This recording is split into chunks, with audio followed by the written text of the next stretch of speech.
Hello, everybody. We are here. We have arrived. We made it.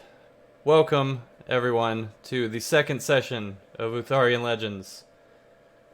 Uh, Man, it's been a long week and a long 15 minutes, actually.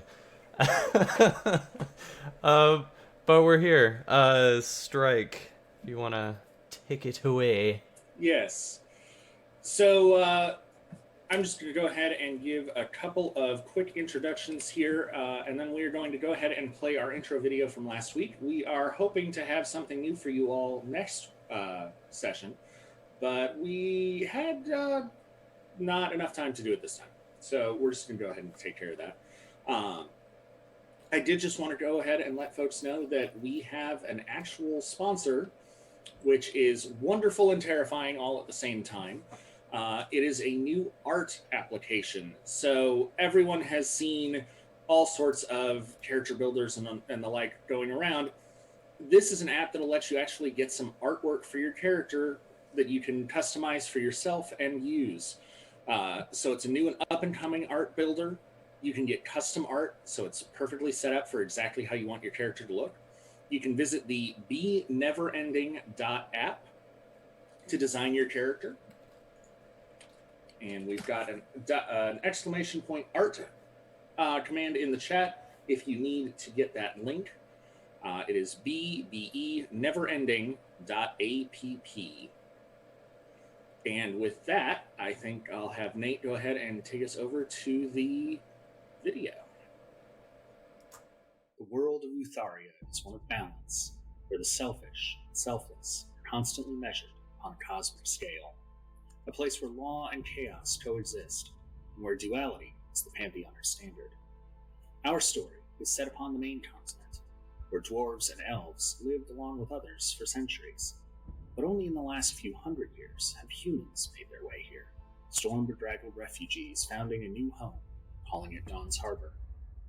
Once established, the newcomers have made great strides in technology and trade, making cautious allies of the original residents.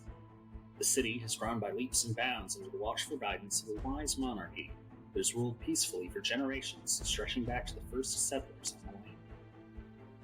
Recently, tragedy struck the city as several high-ranking members of the king's own guard plotted a coup to overthrow the government and install a new order.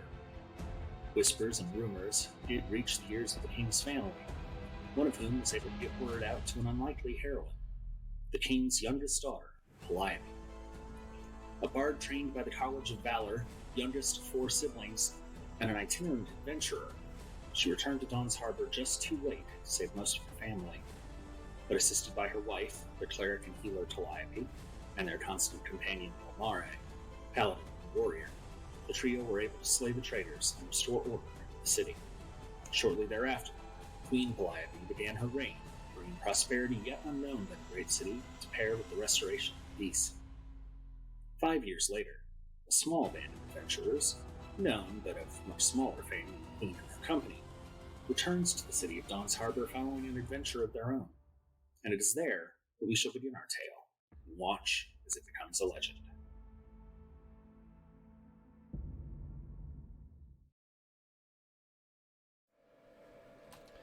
And we're back. Welcome back, everyone. And just as a formality here, welcome to the Sunday Brunch Club, Utharian Legends Edition. So grab your mimosas or your Bloody Marys, and we're going to go ahead and get started. Just as a quick summation of our last episode, the party went on a brief 3-hour tour through Dawn's Harbor, leading a trade delegation ambassador from the dwarven city of Lumia. As they went through the town and visited a pie shop, among other places, showing the ambassador some of the less publicly known bits of trade throughout the city, they also happened upon a not quite robbery, but certainly some intimidation and bullying going on at a small curio shop. The party was quick to jump in and assist, and with the help of Mighty Sobus, were able to defeat a party of several kobolds and rescue the shop from the danger. In doing so, they managed to impress the ambassadress quite a bit, at which point they headed back to the Lion's Mane for an evening's rest. And we will begin our story the next morning, after everyone has had a nice long rest and recuperated. And this morning, brunch is a lovely shepherd's pie with a couple of different juices and some ale and wine that are available. The smells waft up the stairs to everyone's rooms as a wonderful wake-up call for everybody to get moving. And when you reach the common room for breakfast or brunch, there are a lot of talk going on that are sort of bouncing around through the various folks that are in that room. One of which is that the queen still hasn't come back home yet and is apparently extending her camping trip with her daughter. There's quite a bit of speculation as far as why that might be, but it's also sort of viewed indulgently as a mother getting to spend time with her daughter and taking a bit of time away from the hustle and bustle of nobility life.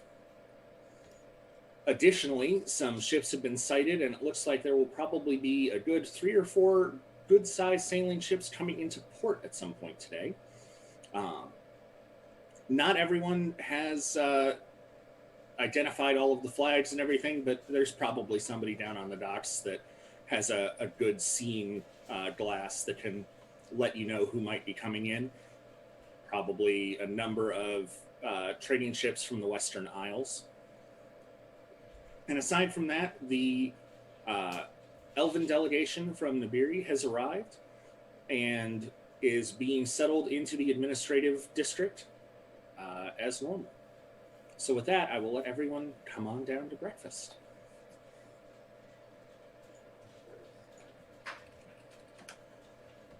Morning wine? Yes, please.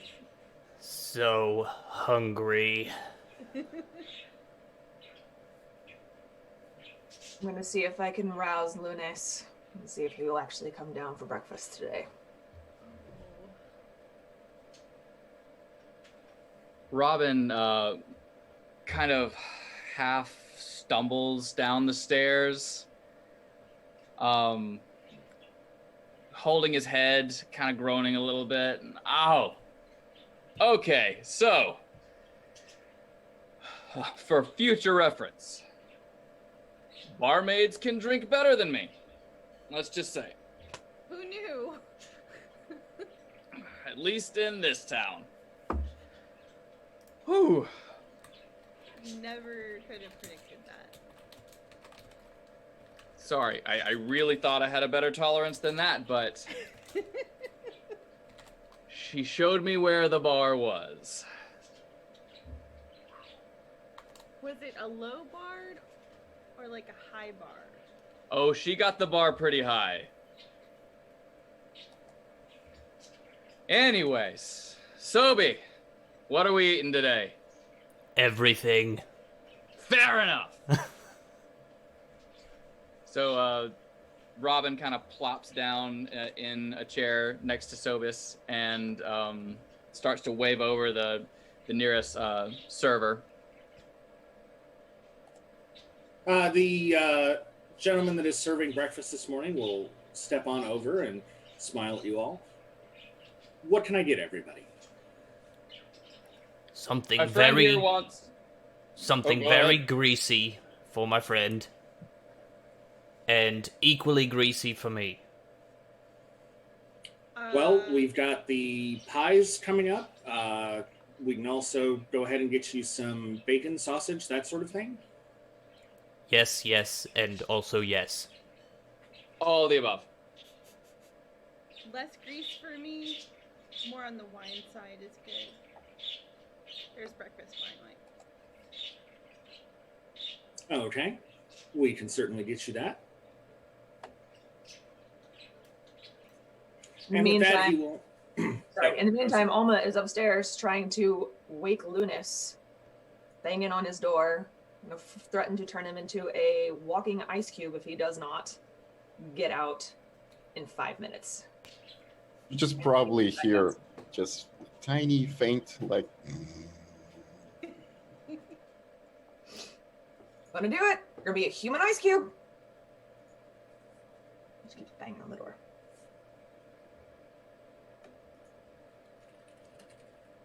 Oh, fine.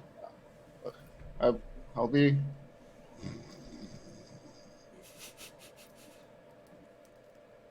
Okay. I'm going. I'm going downstairs. If you're not down there in 5 minutes, I'm going to freeze you. But I don't like that. I know. Wait, that's not my accent. But I don't like that. I'll be there. I know. Go now. And I just have a parchment next to me that it's like a constellation, a drawing of the stars. And I'm like, oh right, I was looking at this morning. Oh. Okay, I'll just get some breakfast. Oh no, Alma's gonna kill me. All right. And I just put on my clothes and prestidigitape to make it look as I had a shower. And that's it. I'll go downstairs. Hurry.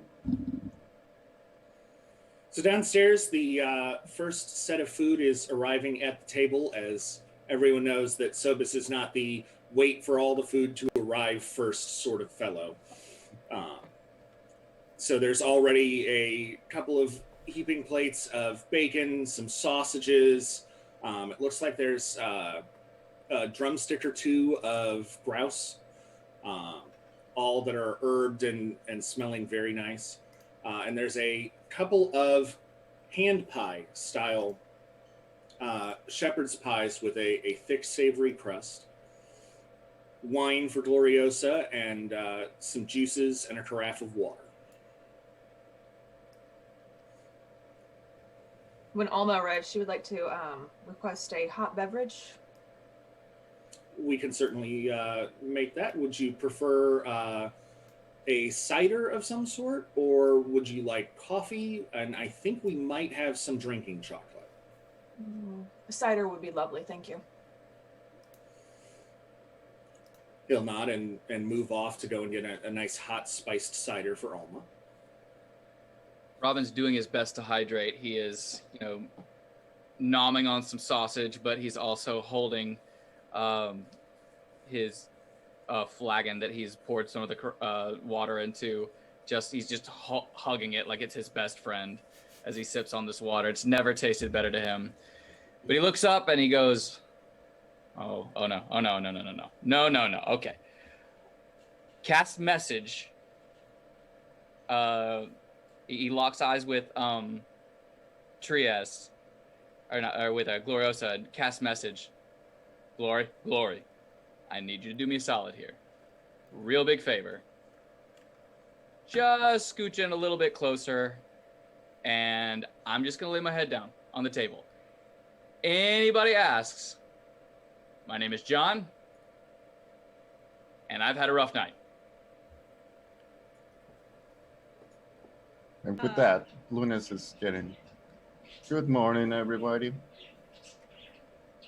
Hi. The waiter comes back as Lunas comes up and sets a nice mug of hot spiced ale with a couple of cinnamon sticks instead of a swizzle stick.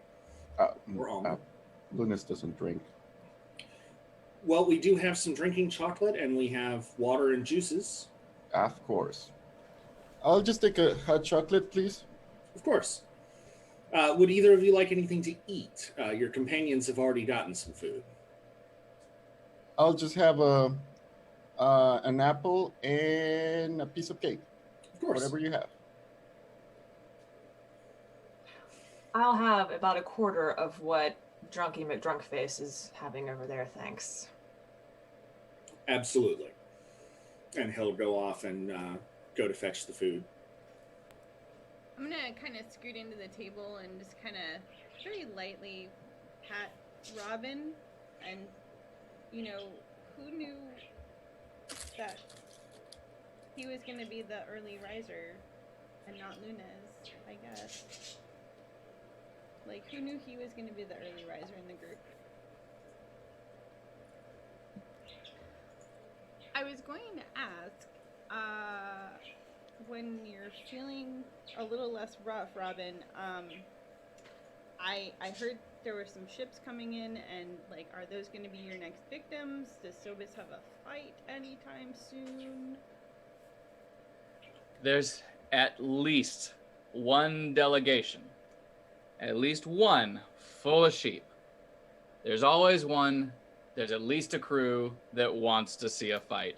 And they've always got their one champion boxer aboard, but let's face it, there's no one that can go 3 rounds with Sobis after he's had a good meal. So, my plan for this evening is anywhere by the docks that's pouring. Also, the barmaid over there. I honestly don't know what happened after the drinks. If you just get me out of here and you just don't tell the rest of the group what happened, I will buy you your own fancy dinner. Alma, Yes, he's doing the thing again. I know. But he looks like he's in enough physical pain at this particular moment to where I don't need to do anything about it. I'm just going to sit here and sip my cider and just gleefully laugh at him. Yeah, Lunas just grins. So I'm gonna kind of, I don't know, put my arm around Robin and just be like, you know what, let's just go. I think the way out by the kitchen is over there. Like, we can probably sneak out to the side while she's distracted over there. Oh, you wonderful, wonderful woman.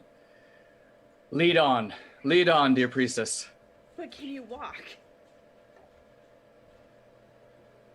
And Robin, like, bears himself up a little bit, kind of does a little neck crack, and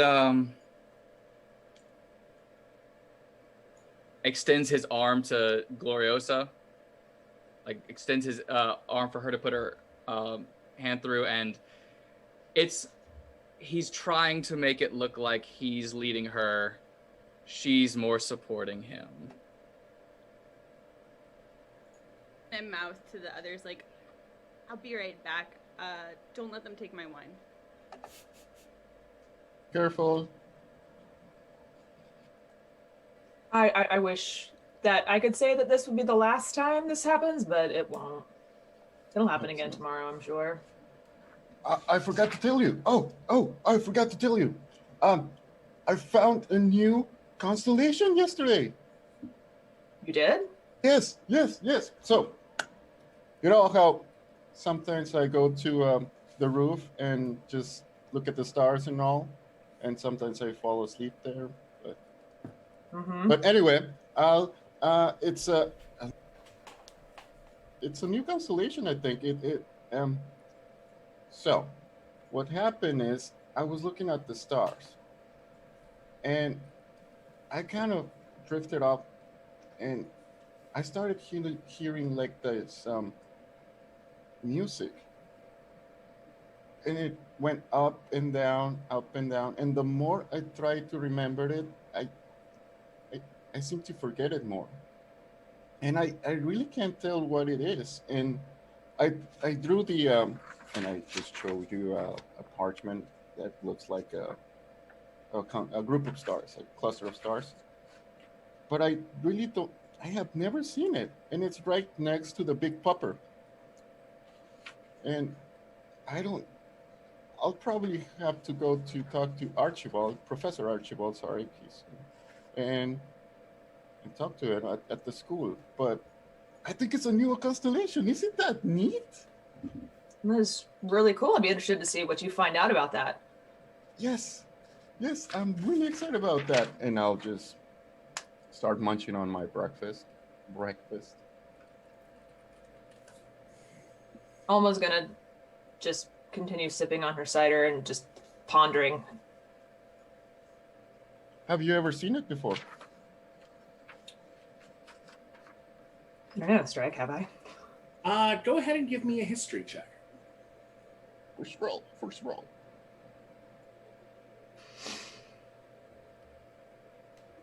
Might help if I could actually bring the window up.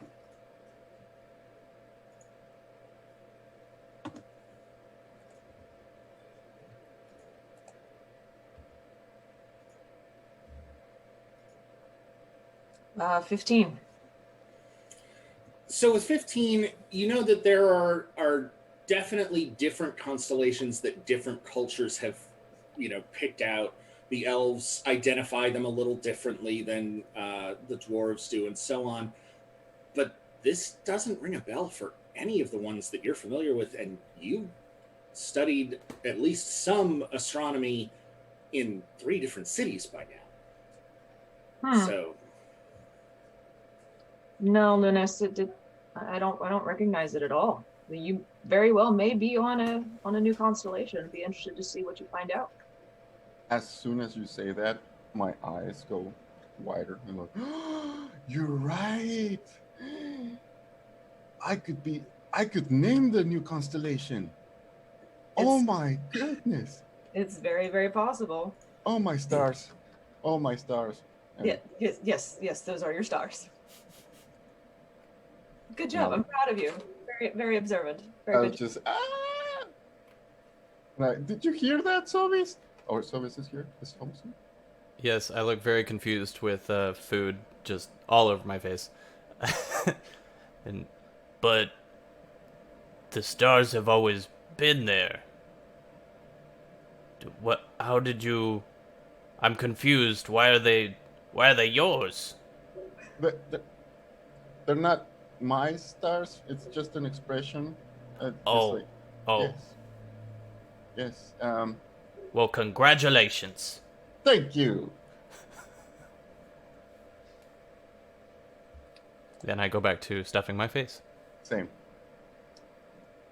So as the food is devoured and the drinks are drank, as Gloriosa comes back from depositing Robin in a calm, quiet, dark room with as few smells as possible, the barmaid that he referenced does swing by the table ostensibly to ask if anyone needs a refill, but it's not hard to tell that she's looking for someone in particular and a little bit miffed that she's not finding him.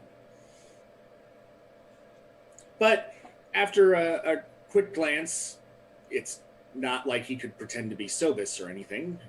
There's clearly no Robin here. She moves on and continues her way through. And the common room continues to bustle with activity. It's a pretty decent crowd today. A lot of individuals in from the 2 different delegations, and just a lot of new people around the city that folks are not as used to. Now that I'm fed and fueled up, I look around the bar. Anybody looking for a fight? Go ahead and give me a perception check. Alrighty.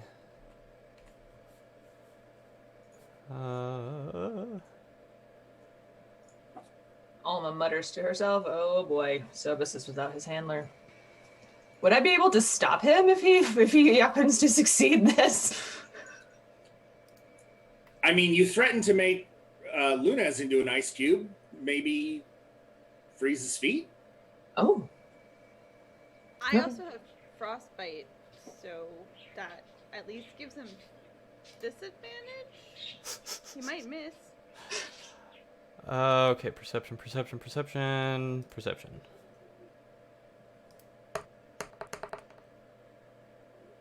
Oh yeah, I see everything.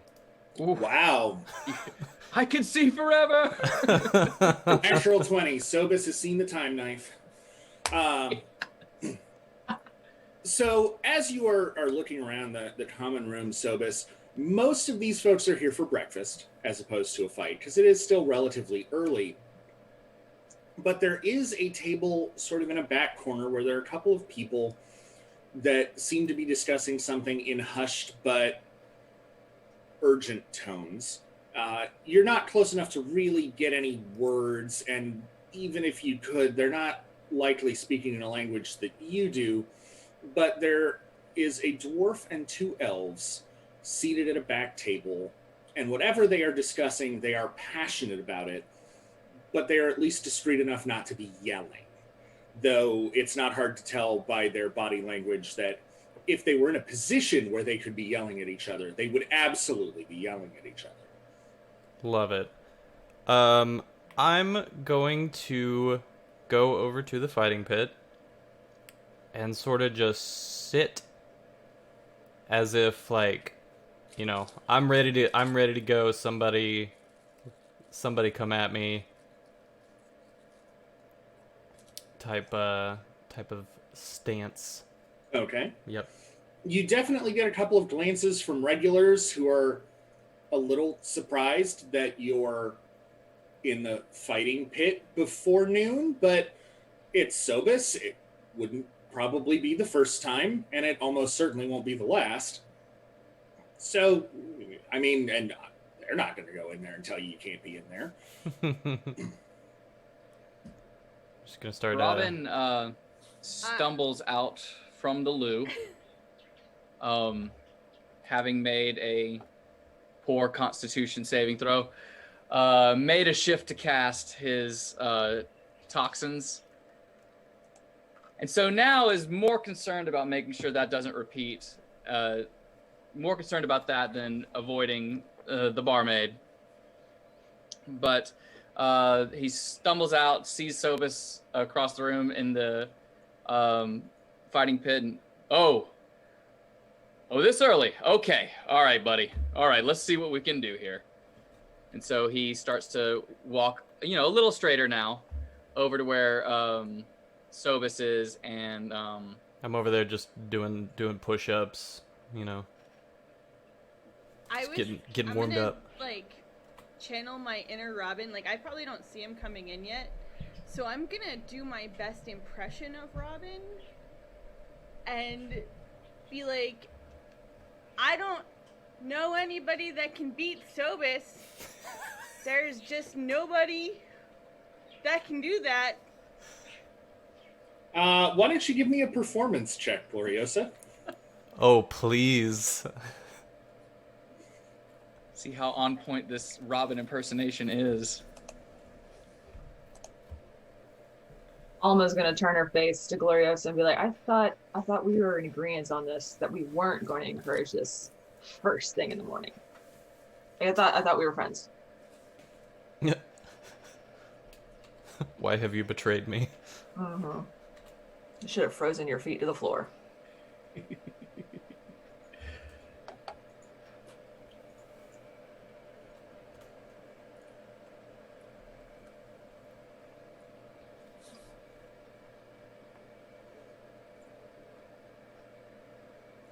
Suspense. One.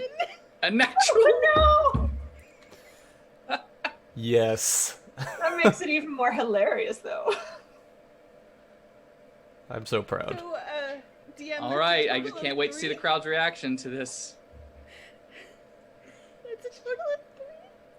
So the crowd just sort of sits for a long, almost unendurable moment for Gloriosa, because there's no one in this room that doesn't know that she was trying for a Robin impression and not within a country mile of getting close. And after that long moment, there is this cacophonous burst of laughter from the entirety of the common room. And a few of the people close to the fighting pit start clapping at the comedy act that they've decided to start putting on in the mornings. Because, after all, a little entertainment with breakfast always seems nice. And as a result, one gentleman who had a bit of ale with his breakfast this morning wanders into the fighting pit to poke at Sobus because this is a comedy act. He does what? What does he do? So he sort of stumbles into the fighting pit, clearly under the impression that this is like a Harlem Globetrotters sort of spectacle that he's getting involved in, and sort of pokes at Sobus's chest with a couple of fingers. I don't think you're anywhere near as tough as you look. And then he gives you a wink, but instead of one eye closing, both eyes close. I just think he's trying to cast a spell on me. I will punch him in the face. Okay. Oh no, here we go. All right, Robin's stumbling across the room at this moment, a little bit faster than he was before. Raises his voice to where, trying to address the whole room.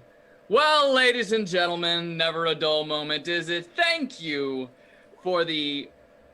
I appreciate the intent, Glory, but let's let the bard handle this one. Ladies and gentlemen, boys and girls of all ages, let's give it up for the greatest showman on earth, my friend Sobus. Casting message at Sobus. Sobus, box the clown. Sobus knows that this is just like a dodge and move routine. Like boxing the clown is just throwing the guy around. Don't actually punch him. So as the message gets to Sobus, so too does the fist get to the man's face. He's not dead, so let's start with the good news first. I'm not raging either. No. But we have to hope that someone in Utharia has invented reconstructive dentistry, because that jaw's never going to heal right. Just never going to heal right. He's probably going to be drinking meals for a while. And he is flat unconscious on his back in the pit. And the entire crowd roars with laughter because this is all part of the show. Of course it is. Robin reaches into his coat pocket and pulls out the tiniest of lutes, having been enchanted with Dobbs' instrument of convenience. Gives one flick of the wrist. It's full size now. And as he begins to tune up and get ready to strum, he looks across the room at Alma, once again casting message. And Alma, elves in the corner, eavesdrop. We're making a scene. And he starts playing a rousing bar hit. You don't poke the Dragonborn. I'm gonna clap slightly off beat, trying to help hype things up. This is also an attempt at enthralling performance to try to make sure everyone stays in on the idea that this is a gag and we're gonna fix this man without any repercussions. All right, give me a performance check there, Robin. All right, here it goes. Can I help? Than I did, please.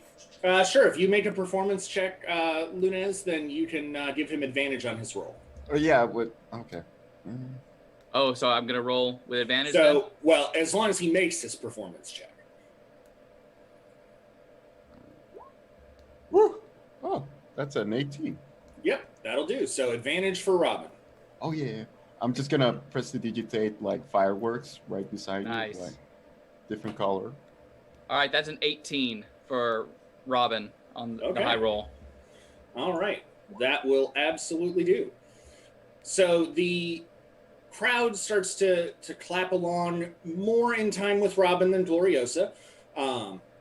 And everybody seems to think that this is a great show, although the young companion that the man had been with, maybe a son or something, is starting to look a little nervous that his father hasn't moved since he fell over.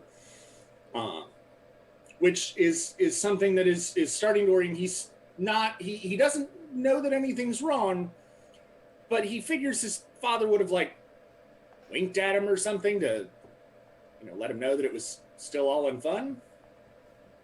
Yeah, I had kind of backed up after I punched him and was like ready for him to get up. And whenever he doesn't get up, can I just go and make sure he's okay? Can I make a medicine check? Give me a medicine check. Oh, please.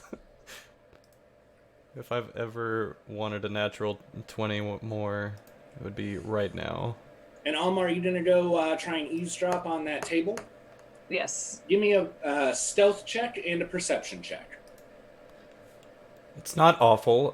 10. So Sobus knows enough between fighting and everything else that he's sort of doing that the man's not dead, at least. But jaws are supposed to attach at both sides of the mouth. And this looks not so much that, really. I turn my head slightly and give a nervous look to Lunas. Oh dear. I'll just. Meanwhile, Alma is more than capable of moving over to an unaccompanied seat near the other group, close enough that she's able to start to hear some of what's going on. You're only getting every couple of words, though. There's a lot of noise in this common room. But as best you can tell, they seem to be talking about some sort of welcoming ceremony, a meeting with the princess, and Queen missing.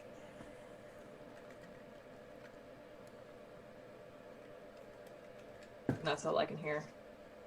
Yeah, it's so bits and pieces. They're also remarkably accented in their language. They're definitely not from around here. Okay. I'm just gonna chill out, still at that same table, while all of that happens, and see if just so I don't draw any attention to myself. Moving back. Robin is still too busy giving his performance to keep spamming message like he's been doing to try to get everyone coordinated. So he tries to just like lock eyes with Lunas and dart his eyes over to the man, like looking at Lunas, looking at the man, trying to send, What? do what I'm thinking for you to do. I'm just. Lunas is like. What? Would you like to make an insight check, maybe, Lunes? Sure. I'm good at insight. Most of the time. Can I help him out? Oh. You can't really help with an insight check Yeah, so I much. can't get in his brain. It's a 21. A 21. Yes. So you can tell that both Sobus and Robin are very concerned about the man who is lying on the ground. And maybe it might not be the worst idea to at least go and check him out. Maybe. Oh, okay. And I'll just walk to there. Oh no, Sovis. Oh no. Okay. And I just tap my goggles and they turn teal color, like bright teal. Mm-hmm. And I draw with my fingers the constellation of Big Pupper, and a tiny dog appears, and I just gently touch the unconscious person there, and I give them cure wounds. Oh, with that's a 5. Well, that's almost as much damage as he took. So that's more than enough to get him awake. He's definitely got a sore jaw, but it's connected now. It looks like it would work still. And I'll just give them the Lunas experience with mending and prestidigitate to, make it nice and neat, I guess. All right, and at this point, I see that Lunas has healed the man. He's still kind of bewildered and groggy. But the crowd is kind of into the performance that's going on. So with the crowd still clapping and singing along with the song, Robin does another flick of his wrist, puts the loot back in his pocket, and goes over and kind of Weekend at Bernie's this man into like a weird dance with Sobus as part of more of the entertainment. So Robin's more or less grabbing this guy's wrist and puppeteering this fight with Sobus to go along with the song "You Don't Poke the Dragonborn," so that he's like, you know, doing fake jabs at Sobus, things like that. Just trying to keep everybody cool, everybody laughing. It Almost seems gonna- to be working. Alma's going to take this opportunity to slide back to her party so she could sit with everyone else. Alma makes it back to the table without any trouble. The crowd is laughing and cheering along with the entire performance. The man is confused at a deep and fundamental level of what life choices he made to end up in this particular situation. But whatever they were, he's really sorry about them. I just kind of pat him on the shoulder and say, "You fought valiantly, my friend. Better luck next time." He I'm sort of guessing rubs at this his point cheek. we've been performing this little act long enough for the enthralling performance to have worked. Yep. So DC 14 for both this man and his nephew, son, whoever's with him, Oh. to be charmed. Let's go ahead and give that a shot.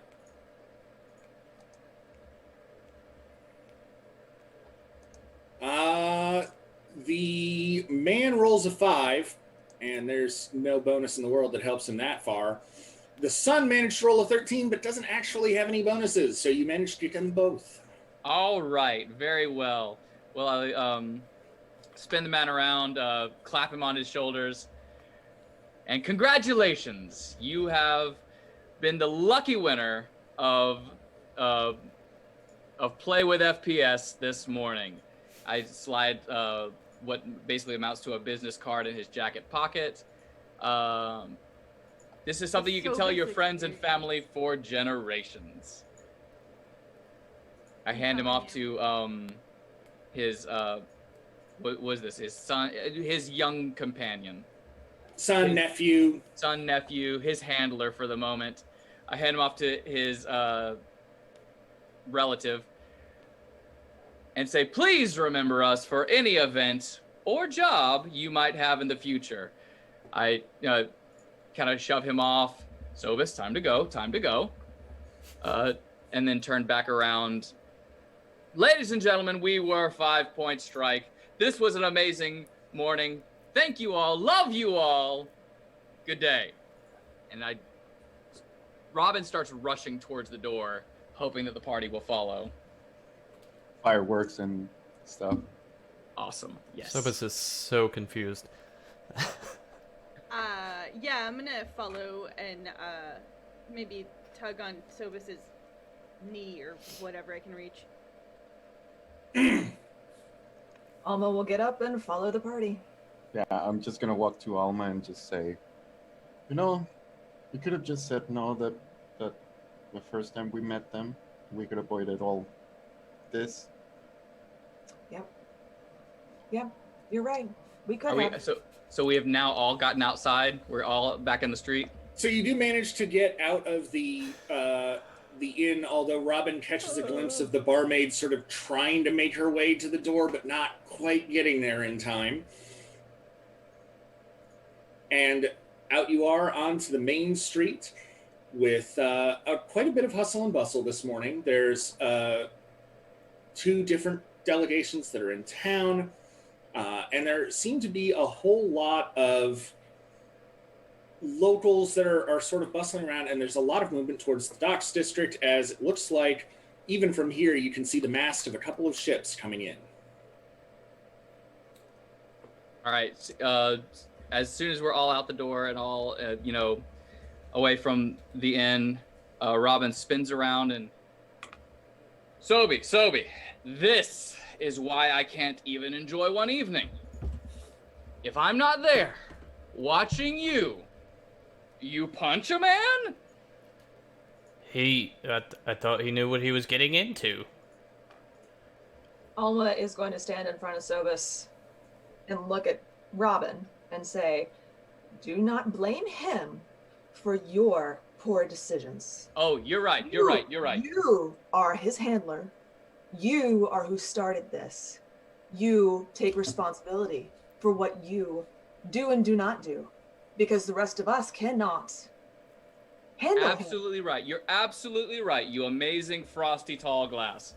However, the blame is not on Sobus. It is on you, my dear. He points at Gloriosa. Let us not forget who the showman is.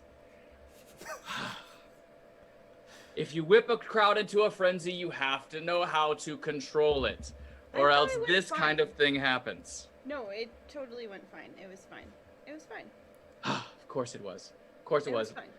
Lunez, Moonchild, love you. Love you so much.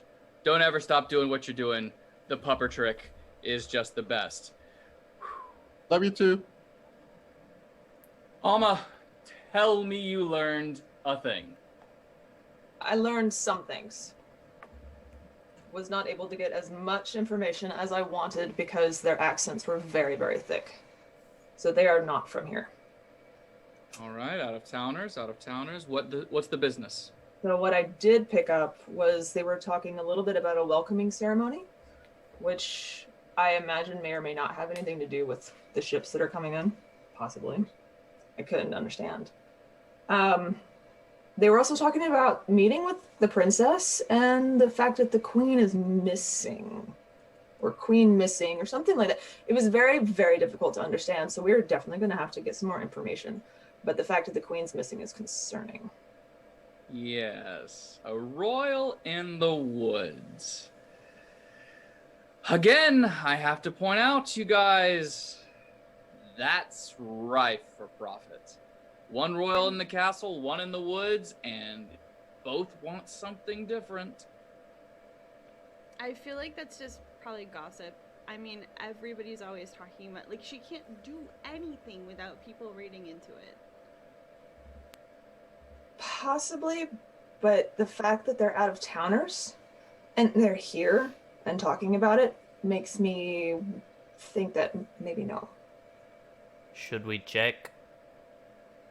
Well, if the queen in the castle and the queen in the forest both have differing aims, maybe we could do a fetch job or a distraction job if our queen and princess need a little bit of cover. All I'm saying is we see what's needed. I like this plan. Right? Yes. I don't understand royalty, but I just want to make sure, for better or for worse, that we're clear that this one is yours, Robin. This is your plan, your idea, for better or for worse. I take full responsibility for the job, doll. Is there any way that we could maybe confirm some of this with Ingril? Maybe she might know. Would she know the goings-on or the plans of the elves? Maybe give us some insight on what I picked up that they were talking about. Worth a shot before we go venturing aimlessly into the forest. Not sure we would know exactly where the queen has made camp. Well, all of the ambassadors, the high-level ones at the very least, are housed in a couple of complexes in the administrative district. There's one that was built by the dwarves for those from Lumia, and one built by the elves for those from the Biri. Generally, they're not big enough to house entire delegations, so low-level staffers tend to wind up in inns all throughout the city and have to sort of commute for business. But higher level folks are housed in the administrative district, so it's quite possible that they've heard something or seen something while they were there, even if they might not normally have information on what another delegation is doing.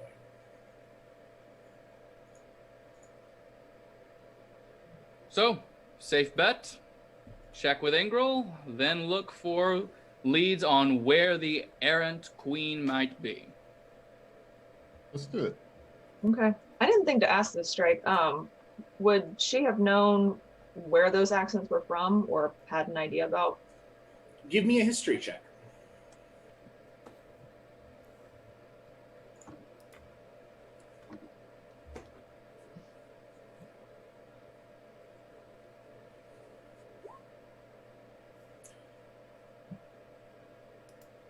So the dwarven accent's really tough to place. You haven't really spent a ton of time in the home of the dwarves, and it's a little iffy. The elves, though, seem like they are speaking the sort of accent you would expect from not necessarily nobility, but wealthy people from Nibiri. These are definitely folks that have that air of high rent district about them. So possibly wanting to throw in for a suitor for the princess? There was the rumor last time that the delegations were also here looking at that sort of thing, so it's certainly possible. Okay. I just walked up to Sobis and just, it's okay, Sobis. We're just doing what you do. Here's a cookie. Actually, it's more like. I'm sorry, out of play. Sobus as Cookie Monster. Just that's all I needed to know. Okay. You are welcome. So we said that Ingril's probably our best point of contact, and she's in the delegation at the palace, correct? Yes, the All right. administrative district has the palace itself, and then along with a bunch of administrative buildings, offices, and the like, there's a building that was built by the dwarves to hold dwarven delegations, and one built by the elves specifically to house elven delegations. All right. So, that's Robin is progressively getting more level in his gait as he walks off towards the administrative offices to go find Ingril. Okay. Is everybody going with, or are you guys splitting up? You have to. I am absolutely following Robin. Yeah. Against my better judgment, following Robin. Someone has to keep these people in line, so she is going to follow Robin. Robin loves how he can just walk away and know that everyone's gonna follow. That's not always going to be the case, but enjoy it now while you can. Enjoy it now, yes, exactly. So the administrative district is all abuzz. There are couriers running back and forth. There are people that are going from the palace to the various delegation quarters and back and forth. The delegation quarters are very distinct in the administrative district. Human architecture is really utilitarian. They build to make a thing that will work, and flourishes are not really needed or necessary. The dwarves and the elves, however, absolutely have gotten to the point where they view architecture as its own stylistic art form. So the building for the dwarven delegation is a fairly short and squat building. It looks to be maybe 2 stories tall, but all of the outside seems to be molded with brick and with mortar to appear almost as if it was a large cave entrance. It's a stylized sort of, clearly a building, clearly, manufactured, but if you weren't looking closely, you could almost imagine that you were going into a cave. The entry and foyer of the building is actually just a very large grand staircase that leads down, as the dwarves actually dug into the earth for their delegational quarters. It's still not particularly large, despite them having plenty of space, but it is very reminiscent, especially for Alma and anyone else who has been through Lumia, of that city, which is almost exclusively underground. The entire building is laid out with continual light torches and other sorts of flourishes that give it a bright and fairly welcoming feeling, despite it being underground. It at no point feels like it is, a dungeon or a dank cave or anything like that. It's very much an almost a haven, and obviously would be particularly well suited to dwarves and other residents of the city. The guards at the front entrance ask what your business is, and once you tell them that you are here for the ambassadress, will direct you toward one of the conference rooms where she's just about to finish up a meeting with some other representatives. And you're given directions. It's down 2 floors and just a bit forward. The stairs and the walls as you go down are striated a lot like an actual, ground and stone would be. But you can tell that all of the striations are made with different types of marble rather than actual native rock and dirt. So they seem to have recreated the sensation of, going through these layers, but have done so with full materials as opposed to just carving a hole in the ground and letting that be there.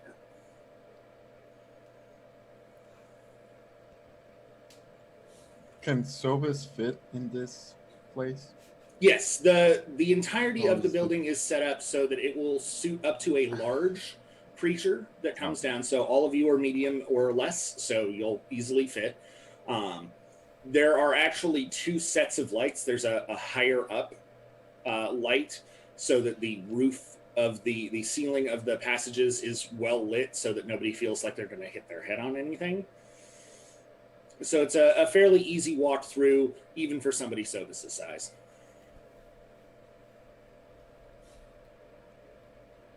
And you just know there was mountains of coin that went into this production.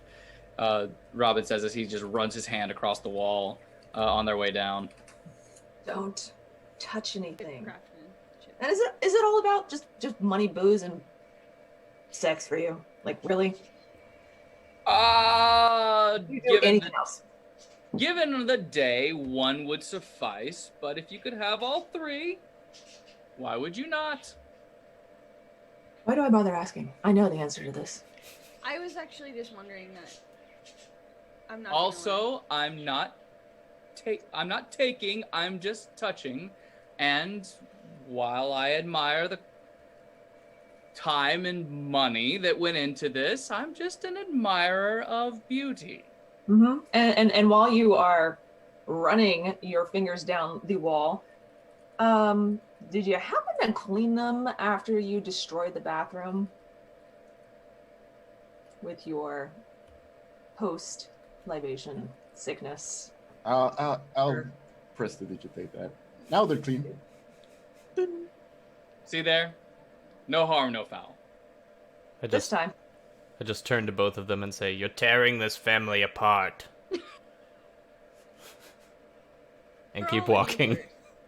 We're all enablers. We're all enablers. All of us. Don't worry, Scales. Mommy and Daddy still love each other. Mhm. He keeps moving forward.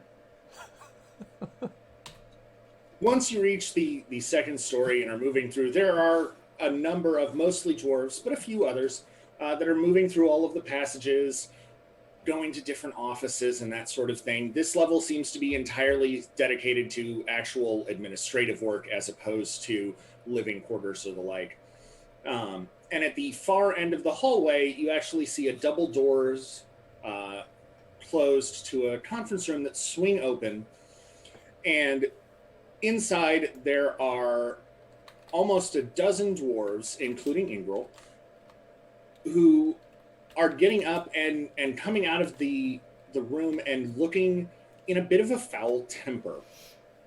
All of them, they're not angry at each other, but it's pretty obvious that whatever the discussion was, nobody particularly liked the conclusion of it. That said, Ingril actually brightens quite a bit upon seeing all of you at the end of the hallway, and a big grin splits her face as she waves at you and heads your way. Ingril, my very favorite trade delegate. How are you, my dear? Out of play. Utharian calendar, days of the week, same as ours? Yes, although the months are shorter. There are 3-week months, and there are only 2 per season, so it's only a 6-month calendar. Fantastic. What day of the week is it right now? We'll assume that it's a Tuesday. Hey, Tuesday meetings can be rough, but it's the farthest you'll get from Monday, am I right? Well, as long as you're not moving backwards. And if you know someone who can do that, then I think this is the beginning of a beautiful relationship. She smirks and gives Robin a small wink. We've got some people on it. That said, I don't think you all could have better timing than what you have just now. I just got out of a meeting, and I was thinking to myself all through the end of it, I wonder if they're still in town or if they've already gone back out, and I am so thrilled that you're all here because I would like to hire you all. Is that so? This conference room isn't booked for another 20 minutes. Why don't we step inside and we can discuss? Fantastic. Glory, standard contract on you? Yeah, I have it right here. Fantastic. Have it ready. Alma comes up behind Robin and whispers, "Don't say I've never done anything for you." Oh, I would never. Big smiles, everyone. Big smiles. And we follow her into the room. The conference room is really well appointed. It looks like this may be the primary conference room that the building uses. There is gold inlay that circles the entirety of a huge but entirely one-piece marble slab table, and the chairs are wood, but they are all arrayed with precious metals spiraling up all of the legs and up the backs of the chairs. The table itself has a number of maps laid out. Some are of the continental map, some are of city maps. There's one of Dawn's Harbor. There's a smaller map of the area around the lake, and there are scribbled notes and such all over these maps. All of it is in Dwarven. If anyone reads Dwarven, let me know, and I'll be happy to give you some of that information. But Ingril will go ahead and take a seat, not at the head of the table, but nearby, and gestures for everyone to find a seat as well. I read Dwarven. What do they say? Most of the notes seem to be expansion, question mark, mineral rights. There's some discussion on the continental map that is around the lake of possible deposits for certain metals that are, they sound almost like an alloy, but it's probably something very specifically Dwarven and metalworking.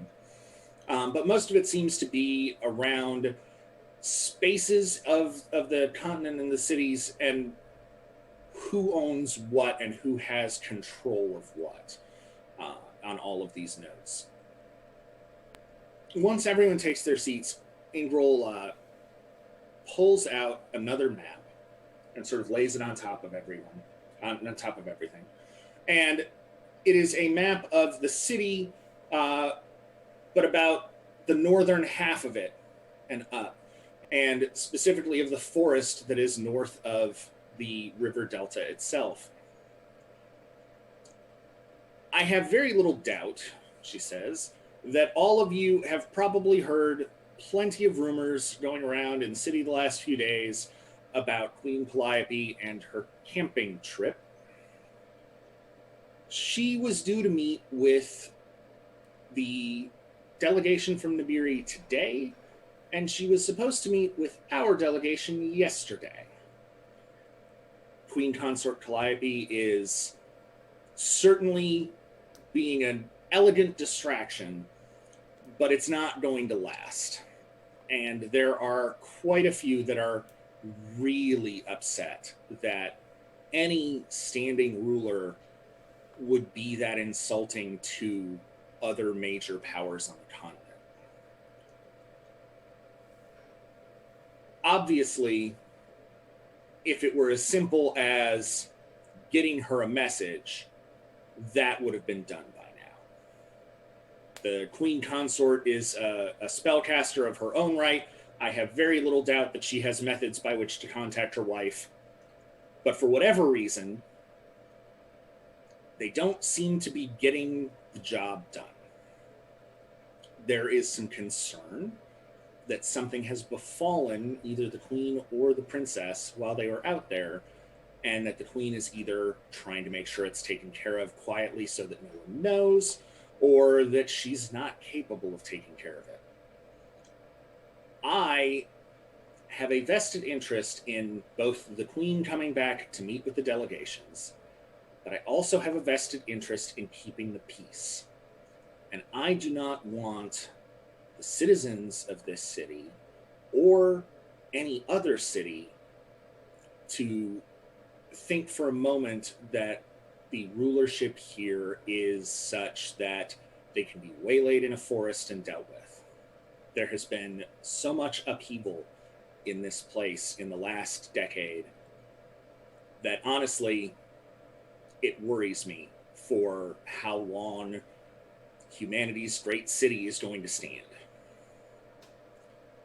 I trust all of you to be quite good at what you do, but I also know that your reputation speaks that you can keep things quiet if necessary. So I am looking for a group to go and find the queen and figure out how to get her back home, but also to be very discreet about what circumstances you might find while you're out there. Is that something you might be able to pull off? Well, if I hear you correctly, it looks like we have a fetch job and then a job of discretion. A cat jumps into Robin's lap. You know, who knew that the dwarves were fan of kitties, but he's just he's all riding charisma this morning. We meet again, Mr. Bond. So you see the discretion clause that comes up in our standard contract, Glory, if you will, comes at an added fee. Now, the real question at the base of all of this, what exactly can we do for you? The point being, when we find the queen, what is it you need? I need the queen to come home so that she can resume her duties.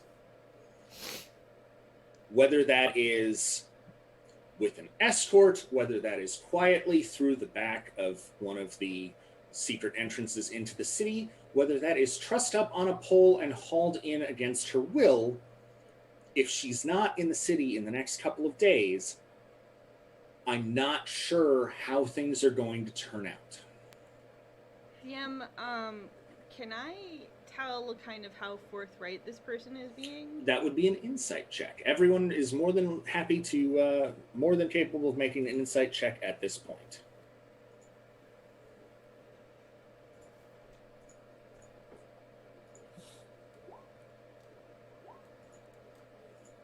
Robin is apparently still a little hungover because he rolled a 9.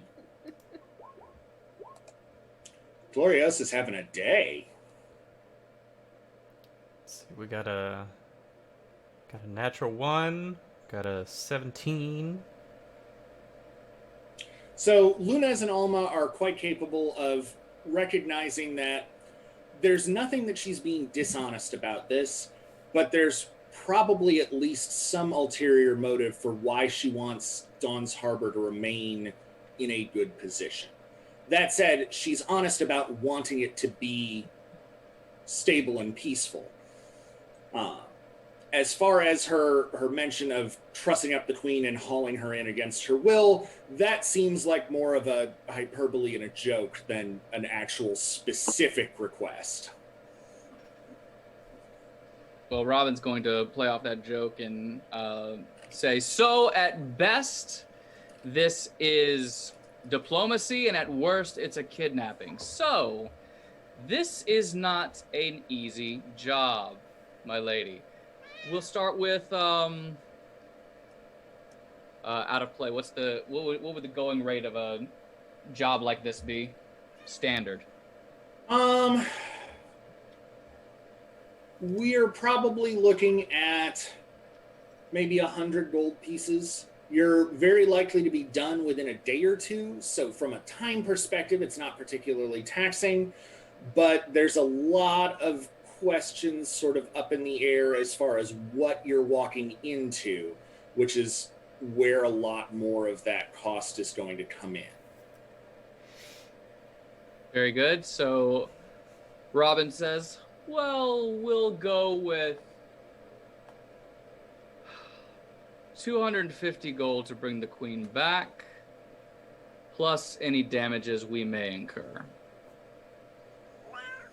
She ponders for a moment. I can give you 225, and I will cover your expenses up to 100 gold pieces. If you incur expenses beyond that point, that sounds more like your problem than mine. Robin casts a look over at Gloriosa, who is the keeper of the purse, raises eyebrows. Do we really need to talk about money? We need to rescue the queen. You're Oh, heroes. the greatest reward, Lunez. The greatest reward will be the service done to our fair city. However, We still need to live. We must, of course, stimulate the economy, which we will do with the gold pieces we pour back into the city upon our return. So the next question I have for you, Ingrel. Do you have a pen? Of course. She reaches into a pouch on her waist and pulls forth what looks to be a quill pen, but made of probably granite from the look of it. But it's very finely made and very finely tooled. And she'll go ahead and sign her name. And once she does, she pulls out 10 platinum pieces and sets them on the table in a stack. Generally, it's a half up front sort of thing, as I've been given to understand it. This will make sure that if there's any equipment or anything you need on your way out of the city, that you're taken care of. A prudent woman, and you have our thanks. Sobi, something to add? Do you have any idea where we could start looking for her? The woods are a big place. Generally, when the queen goes on her camping trips, she stays within about a mile of the city.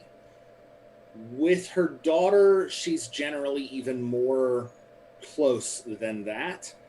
But the fact that they haven't been back yet makes me wonder if perhaps they went further afield and just haven't had time to make it back, or if there is something else going on out there. Final question. What... Is there only one gate out of the city, or are there several? There are several gates. The northeast gate is where she departed from. Okay, that's what I was trying to translate into Soba's speak. Out of play, Robin would know this. Lunas, Alma, any kind of tracking? I'm more likely to see Lunas having some kind of tracking spells or anything that would help us. Not today. Not today. Did not prepare. Nope. Very well. Once Once I we're have out another there,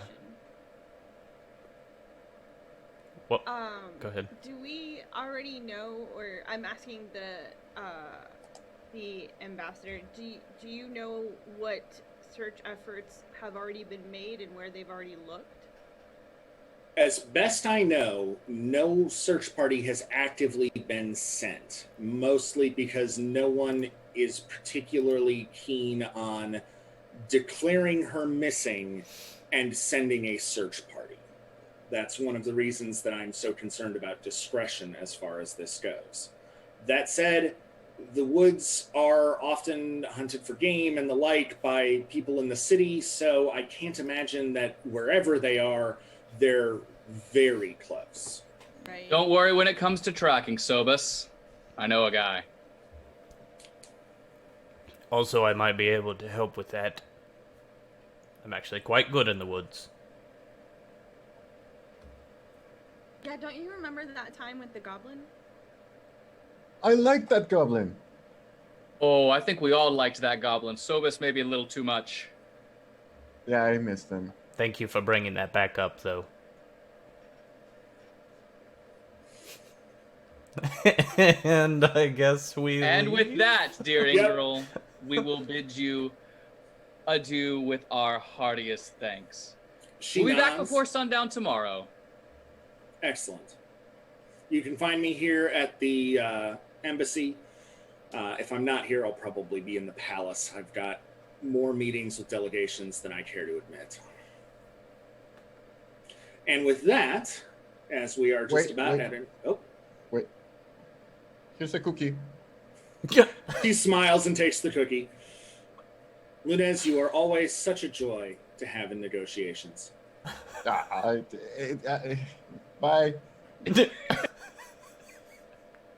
And with that, since we are at about an hour and a half, we're going to go ahead and take our mid-game break. So it is 12:17 Eastern. Let's be back no later than 12:30 for the resumption of our adventure. Love it. We will be right back. Fantastic.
Welcome back, everyone. Thank you for joining us for the Sunday Brunch Club's delving into some Utharian legends.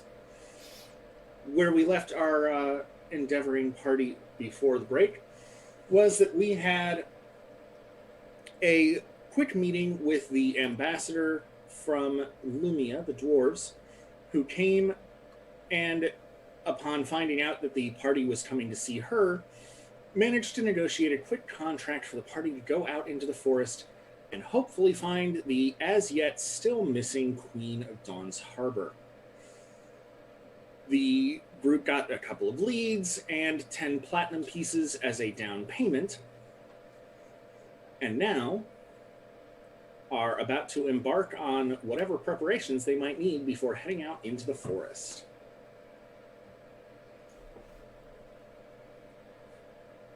So, Wait, sorry. Did you say 10 platinum coins? Isn't that Yes. like how much is 100 gold. 100. It's 10 gold per platinum. So she paid 100 gold of the 225 up front. She just paid it in a stack of platinum pieces because she wanted to show off. Fantastic. I'm gonna hold the coins, by the way. Just That's fair. making More sure. than fair. Well, I think the first order of business should be the tracking piece. Not much use wandering around the forest looking for a queen when we don't know where she might be. So, there is a ranger for hire, I know, whose services we might be able to depend upon. Oh, Okay. He you said the out of play. You said it was the northeast The gate. Northeast Gate. The northeast gate to the city. He does keep quarters close to the northeast gate of the city. We could always check to see if he's home. Out of play. Isn't Sobis like a really good tracker too? Yes. Then I'll just say. But what about Sobis? Sobis is pretty good at the I mean, forest thing. I'm good at it, but I feel like a ranger would be better. But I can do it if we don't want to pay anybody. Last time I checked, Sobus didn't have the scent nor the familiarity with the trappings left by the royals when camping. Oh yeah, no idea what traps might be out there. Do not put yourself down, Sobis. You're an amazing dragonborn. You're a dragonborn, right? Yes. You're an amazing dragonborn, and I'm glad you are with us. Here's a cookie. Well, for all of that, I'm sure Miro will have a better idea of the camping practices of the royals. He stays in the forest more than any of us. So, to Miro. So the northeastern part of the city is a surprisingly expensive sort of place to live. It's about as far from the docks as you can get, and also decently far from the river. So it's a quiet place. There tends to be a lot more individual homes here than there are larger buildings. And there's just an air of money sort of all over the place. A few of the homes have private guards, lawns and the like, which is almost unheard of in a city this size. But Mira stays in a relatively small, not quite hut, but definitely the sort of one-room home that you would think of in a Tiny Homes TLC show now, and it would be very trendy. But it looks like this is old enough that it probably was just a one-room house when there probably wasn't a whole lot of city around here, and nobody could quite tear the house down to just build something over it.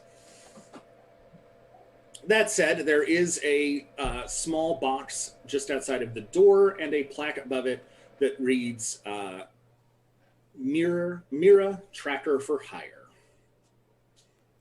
So, Robin, before we go in here, is this like the sort of barmaid situation, or is this a friend of yours? So, last time I saw Miro, he did have a wound that was quite possibly equally either of our faults. However, that's all water under the bridge. We took care of that. Money was exchanged, healing was done. Everybody's square now. So everyone just big smiles. He's just the nicest, sweetest guy you could possibly meet.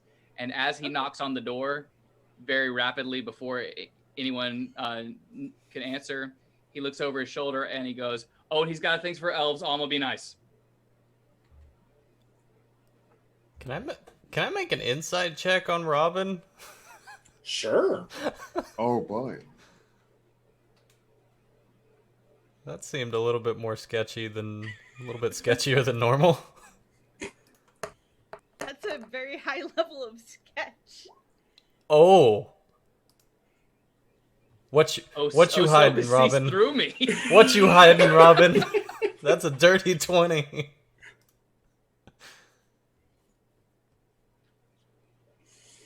So it's pretty obvious that there's a lot more to this story than just a wound. But it's also pretty clear that Robin is really hoping that nobody's going to inquire about more details as far as this goes. Interesting. I'll just keep that bit to myself. Wow. Okay. All right, so we've knocked on the door. I told everybody the smile, be happy. Alma, be on your best behavior. He's got a thing for elves. Here we go.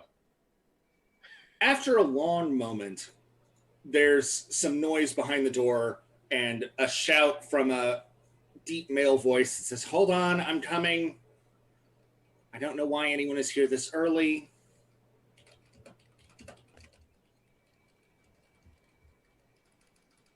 And opening the door is Miro. Miro is a half-elf, so he has the slightly pointed ears and a smooth white skin. He's got very long auburn hair and really dark black eyes that sort of reflect all of the light around him.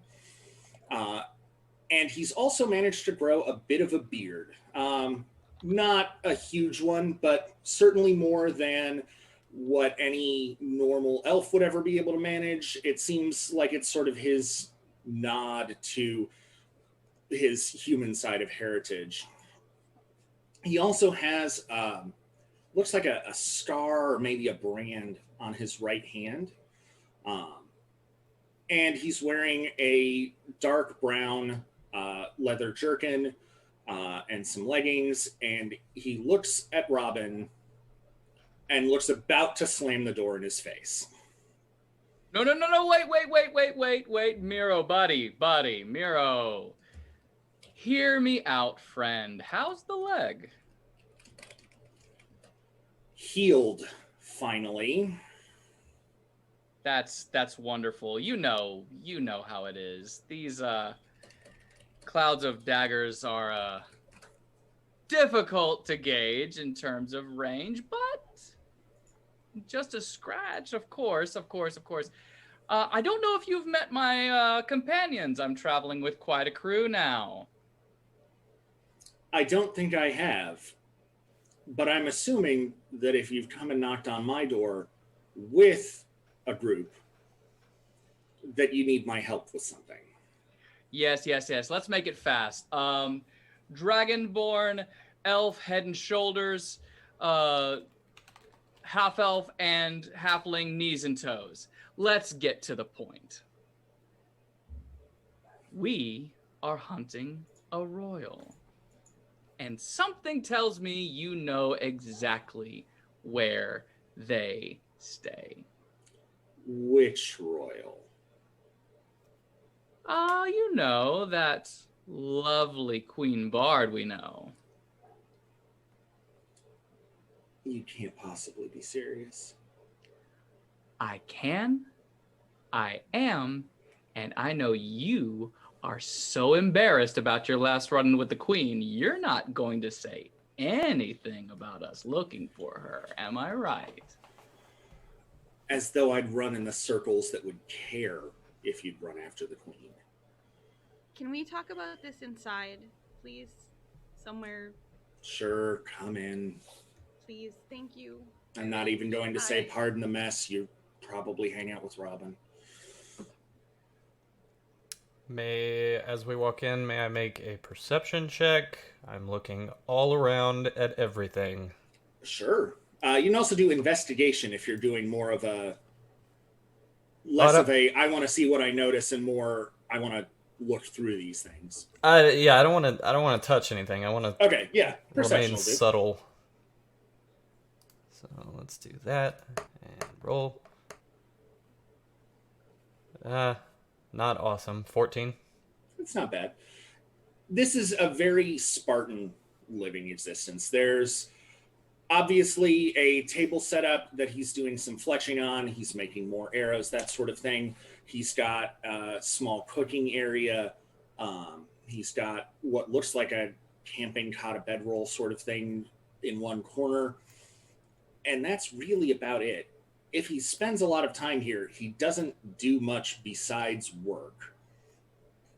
And from the dust that is collected on some of the things, it's not hard to tell he probably doesn't spend a ton of time here. That said, he does have a stack of maps all rolled up on a table with some books. And it looks like one of them is unrolled, and there's a quill and inkwell that's sort of holding it open on either side of it in a far corner. So, before Robin can kind of get going again, I'm just gonna kind of, come in and look at this guy and be like, look, we really could use your help. I promise it's for a good reason. We're trying to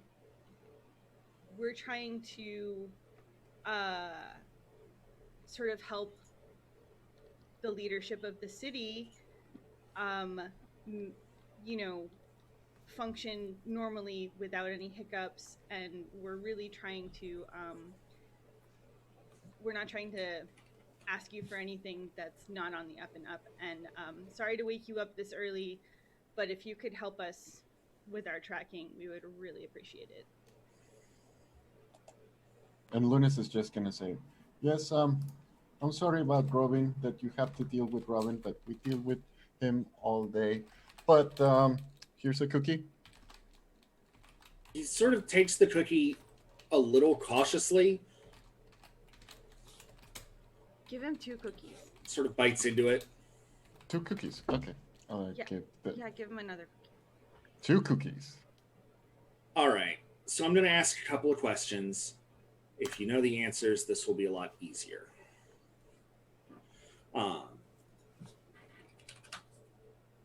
Is she traveling alone? As far as we know, it is the queen and the princess. And His face just falls when you mention that the princess is with her. it what now? His face just falls. His entire countenance just gets that exhausted look of someone who is already dreading what's coming next. Sorry. It's not your fault. Did the queen consort and the captain of the guard go with them? I don't Not- think so. Not that we know of. Okay, well, that's a relief at least. What's wrong? The queen, her wife, and the captain of the guard were an adventuring party for a very long time. They're very good. If the 3 of them had left, all as a group, I couldn't even begin to tell you what they might be up to, where they might be, and what kind of danger would be in between you. That said, the princess has been training as a ranger, which means that she's probably further afield than she normally would be, and probably much more down to earth in her preparations. Most people, when they think of nobility camping in the woods, imagine that they've cleared out half of the forest to set up 16 tents. Calliope and her daughter are going to be bedrolls by a fire near a tree, which makes them a lot harder to find. Of course, of course. So, if you have seen them coming and going before, you might know at least a handful of their common sites. It's only so big of a forest. I know a few places that I would take someone to train in certain skills. We could probably check those first and hopefully get lucky. My you dear can't possibly imagine I'm going to let you go off on this on your own, do you? Oh, I knew you'd let that whole thing go, Miro. Besides, if you're on this, you must be getting paid by somebody. It's nothing big.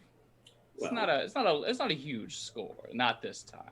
that's fair, but 1/6 of a not huge score is still better than nothing.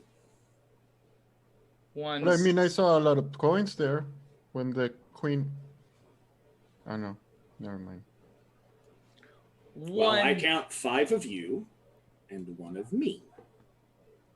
Yes, 5 of us who have incorporated together and 1 contractor.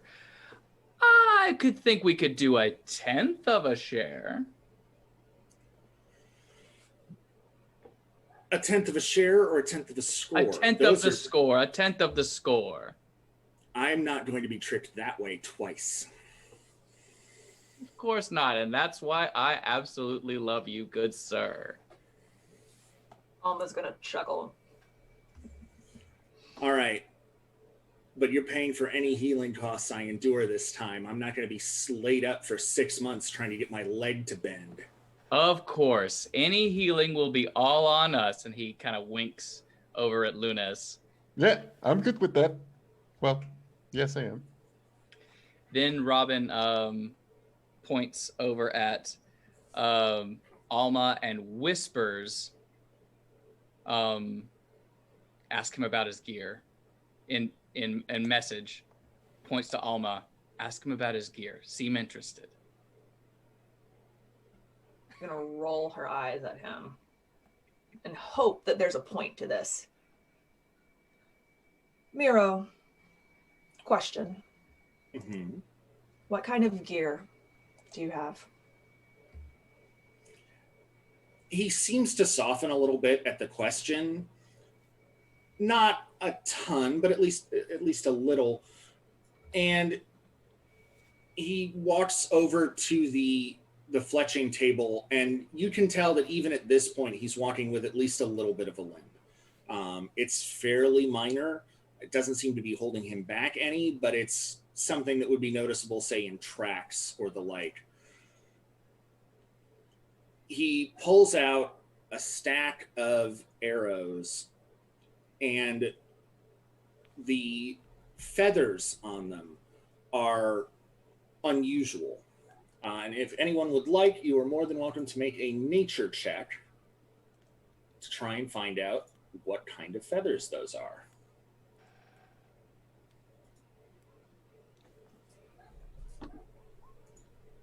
Robin rolled a 9, likely no clue. 21. Lunes, those look like owlbear feathers. This is Robo's reaction, not Luna's.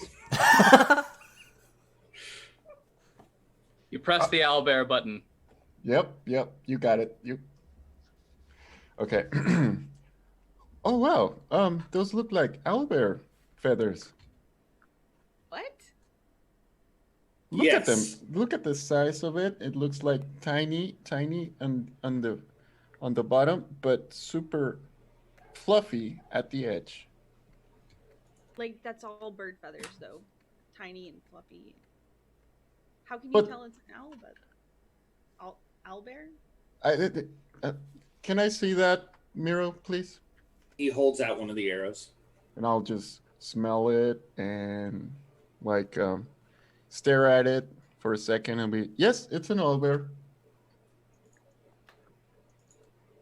Oh, I lean over and I sniff the arrow. Does it smell different to me? There's a wildness to the smell that's more than a little bit unusual. It's definitely an odd one. I'm not gonna lie, I have no idea how you did that, but I believe him. Well, it's an owlbear, and owlbear feathers tend to fly a little longer and a little straighter than most bird feathers do. The Quillians are further out, so they're a bit more aerodynamic. They wind up giving me probably a good 10 yards more on my bow. Yeah, see, look, and I take out my owl feather, and I look. This is the owl feather. See how tiny little sticks come out of it. But and now see the owl bear are much bigger. Yeah, they're frightening, but they are at least deal withable. I think they're pretty cute. That's me. While they're all talking about the owlbear feathers, Robin is going to try to take a peek at whatever was this book. You said that Miro was writing in a journal over there, or there's just a book propped open with it. There are a couple of books that are on the table. There's one that is propped open, and then there's a map with a quill and inkwell sort of holding it open. Okay, so Robin is going to go investigate that. Would that be investigation and stealth to not be noticed, or? Yes. Okay.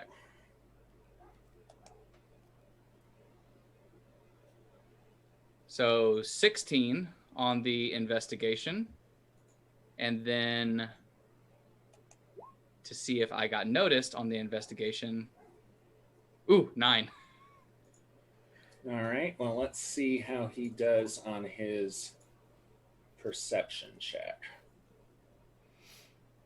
He rolls a natural 1.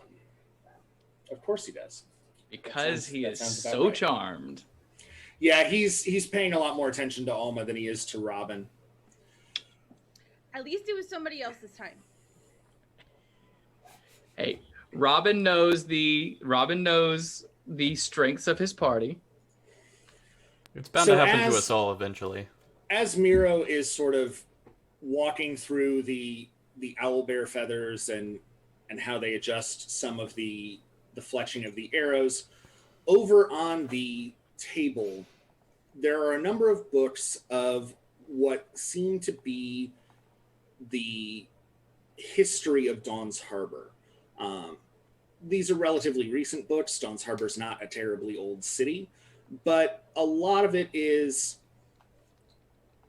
dissertations on who originally came, lists of the first refugees that landed for Dawn's Harbor, as well as some records of what appear to be where a lot of the material from their original ship went to.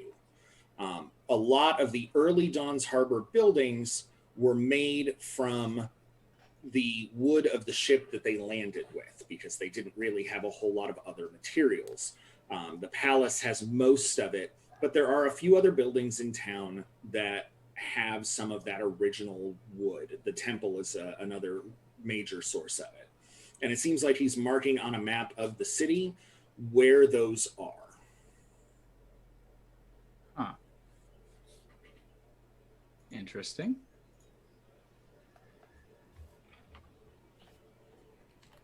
Can we get on with this, please? Yeah, I just want to go on an adventure, please. Well, are you at least ready to leave? I'm ready. Well, that is the question, sir. You do know what's in those woods and what we need to be prepared for, don't you? There are a lot of things out in those woods. I Well- wouldn't even begin to guess what they might be, but among them is a very powerful bard and her prodigy of a daughter that are not wanting to be found. Would Lunas know what happens around in this forest? Give me a nature check.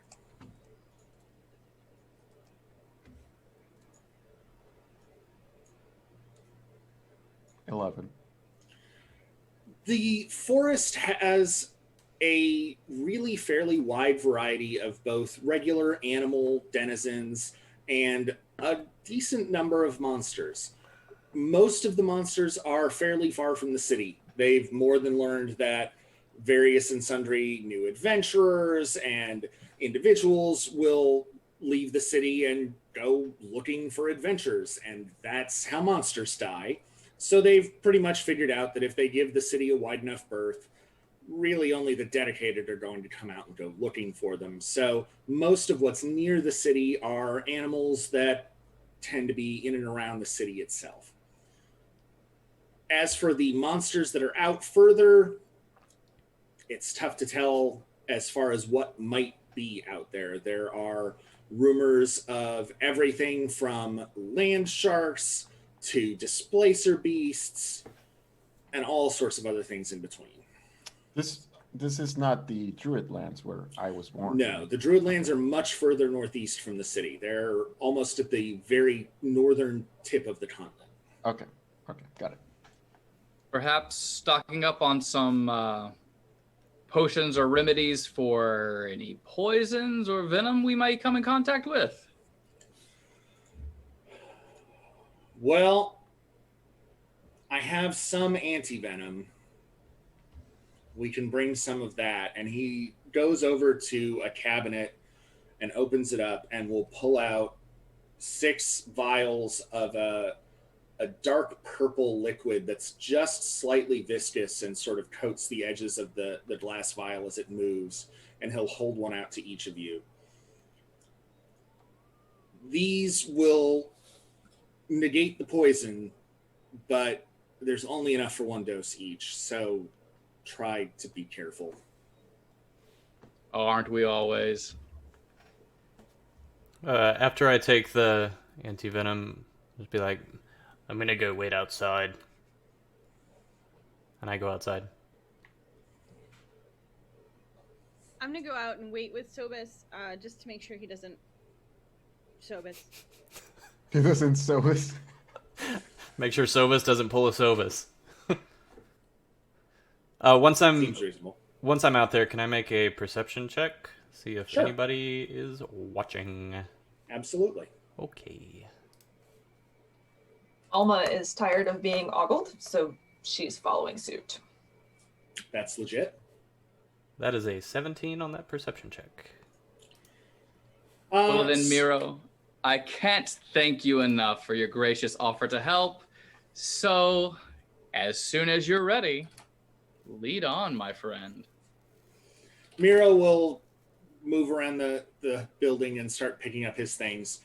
Meanwhile, outside, Sobus, you notice that there are a few people that are sort of like looking through windows, but none of them seem to be paying a ton of attention to you so much as, there are strangers in this area.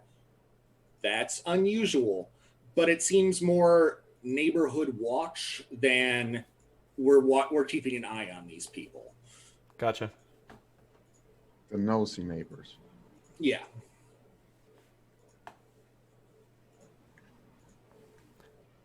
But other than the local HOA, there's like nothing.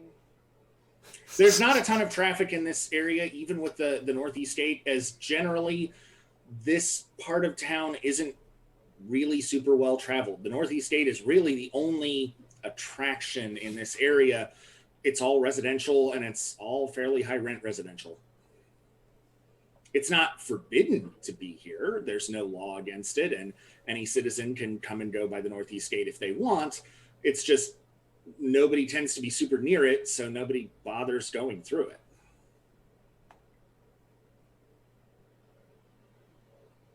I guess we head to the gate then.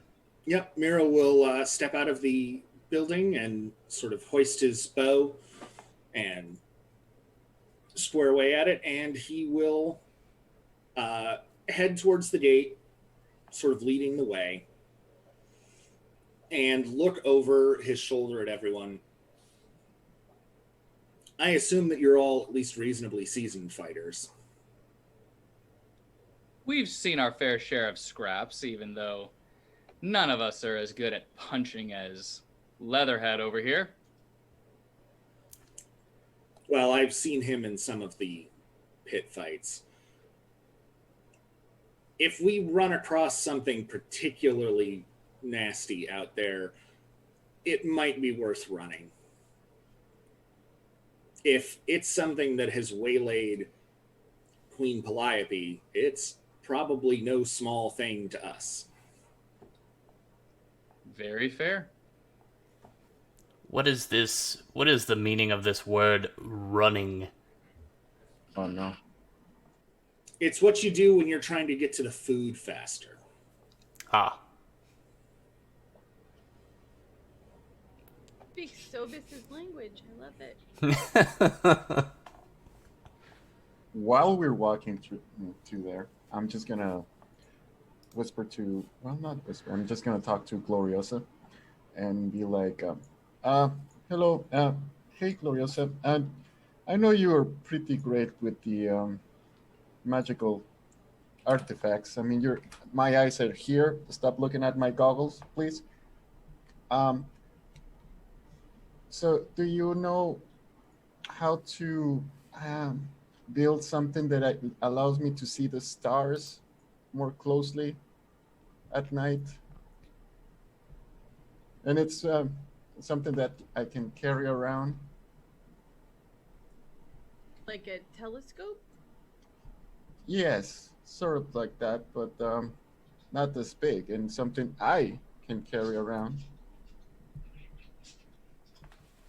I can certainly research it. Yeah. I would really appreciate that. Thank you. Cookie? Sure. Yes, I would like a cookie. Here you go. Thank Just you. hand you a cookie. Maybe Robin something falls like- back. Oh, Oh, sorry. I was just gonna say maybe something like a regular sized telescope with the loot, the same enchantment on it as the loot has. What's the loop? What is that? Robin's loot. Oh, His... oh. Okay. Yeah, got it. Yeah, something like that. Yeah. All right, and Robin will fall back a little bit to Alma. Miro's harmless. He's just a sweetheart. However, if he gives you the opportunity, don't be shy about freezing him. Just let me see that. Should I ear flick him too? Only if you want him excited. Charge admission, Alma. She glares at Robin and just like picks up her pace a little bit. So as we head into the woods, why doesn't everybody go ahead and give me a survival check? Into the woods. Into the woods. Of course.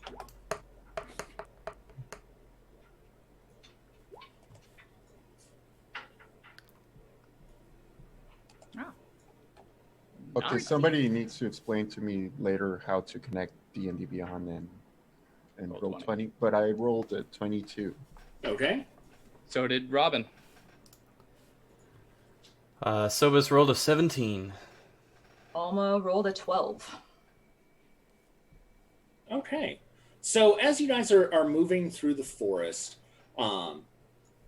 it's a temperate sort of deciduous forest, a lot of big trees, and there are a few small streams that cut through it here and there. Not quite big enough to be a river, certainly not when you consider Dawn's Harbor, but big enough that you'd have to wade through them. But for the most part, in the areas closest to the city, any place that would be difficult type areas to walk through and traverse generally have either a small footbridge built over them or something along those lines that make it pretty clear that this area is relatively domesticated for people. But Miro seems to be leading you onward. And he pauses as he reaches a good sized stream. It's probably only about a foot deep, so it's not even big enough that it would be, much more than dampening your clothes, but it's certainly fairly wide. And while he's there, he looks at everyone and sort of. So, if Calliope is helping Fiat learn to be a ranger, my guess is that she's probably practicing her archery right now.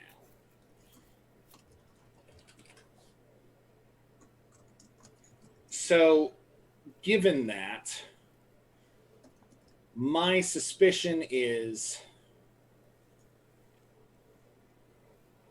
we can expect a fair bit of noise wherever they are.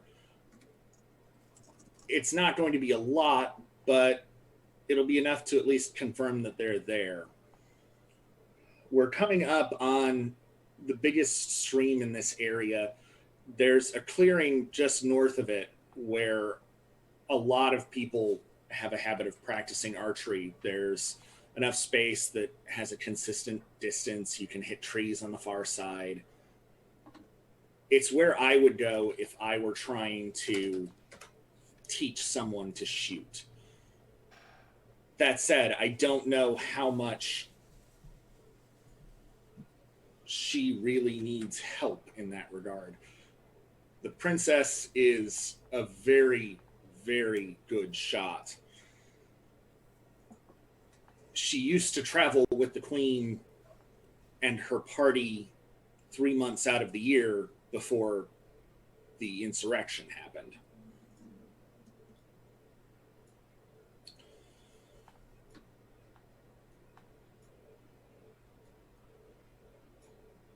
So as you approach this stream, I'm going to go ahead and direct you to roll 20, where you will see.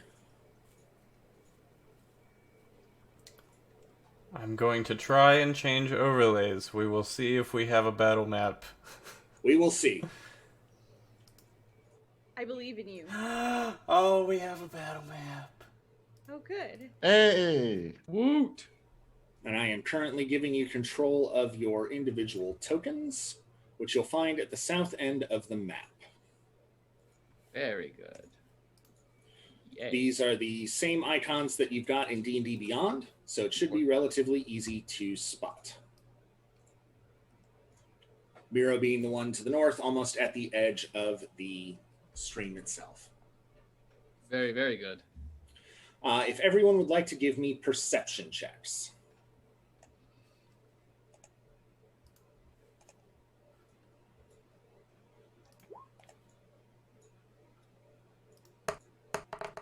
Oh, that's awkward. There we go.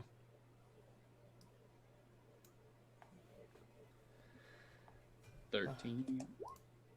That is a 14 from Sobus. Okay. 16.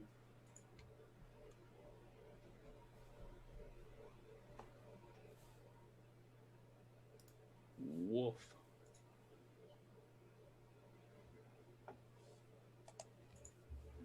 Okay. So, on the far side of the stream, Miro points at a small bush. And as he does, you can very faintly make out a very still child, maybe 10, 12 years old at best, crouching in and among the bush, and she's almost invisible against it. She is flush with it. Her clothes and her cloak and hood almost perfectly match the foliage. And if it hadn't been for Miro pointing her out, you probably wouldn't have caught sight of her at all. He turns to look at the party. Well, there's one of them at least. Do you want to go over there and try and talk to her? Approaching carefully would be best, but we will have to make sure that she doesn't have an arrow notched for any wayfarers. Might be prudent to send maybe just one of us instead of all of us, and I'm voting not Sobus. I am offended. And Sobus walks forward. Sobus, it's not because I don't love you, honey. It's because you're kind of intimidating when you are first met, okay? He slouches down and tries to look less intimidating. You just really look like you're gonna eat somebody now. Oh. Maybe I'll go take a look. I'll go look. that sounds good. Yeah. Alma gives Sobus a reassuring little side hug. I still love you. So the stream is not particularly rushing. It's fairly still, but it's probably about a foot deep. There are a few aquatic critters, a few fish that sort of swim through, not particularly big ones. And the passing is easy even for someone like Gloriosa, who's probably not used to wading through moving water on a regular basis. Do you, Gloriosa, say anything as you are approaching? Are you holding your hands up, waving a white flag? Anything you would like to do as you are getting closer? I'm trying to ignore the fact that I'm allergic to mud, and like kind of holding my hands out to the side, and calling out, "Hello, hello." All right.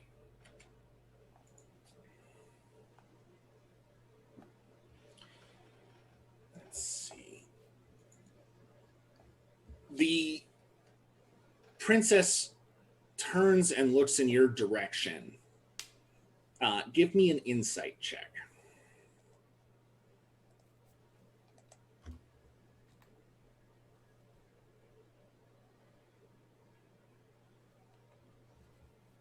Eight.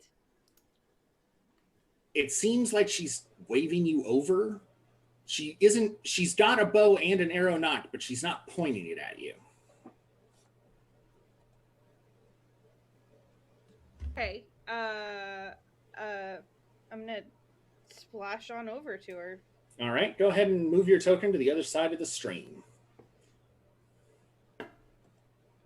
Is anyone else following? Are you all staying on the far side? The stream is a fairly wide one.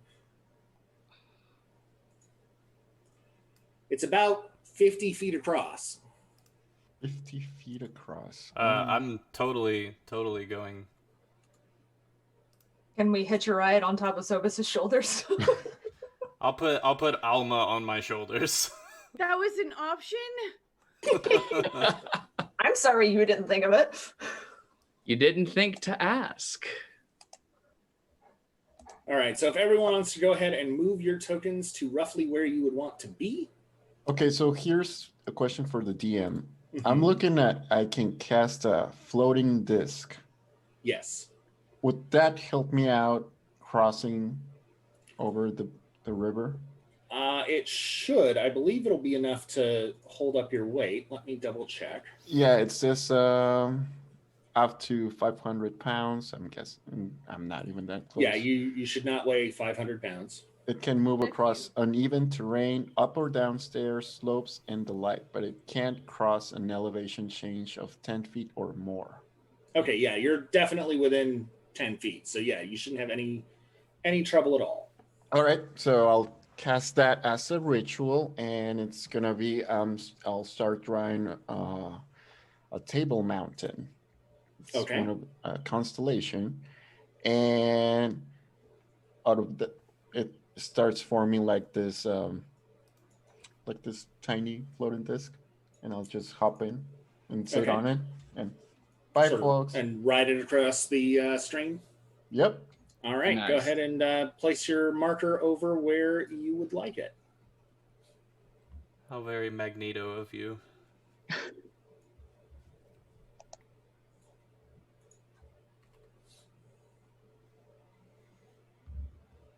All right.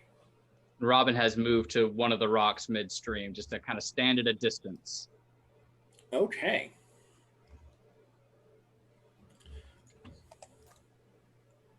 Where'd Alma go? She's there. Oh. Is this her right here? Yep. Right Okay. next to me. Got Mhm. it. That would be her. Then I assume I'm right here.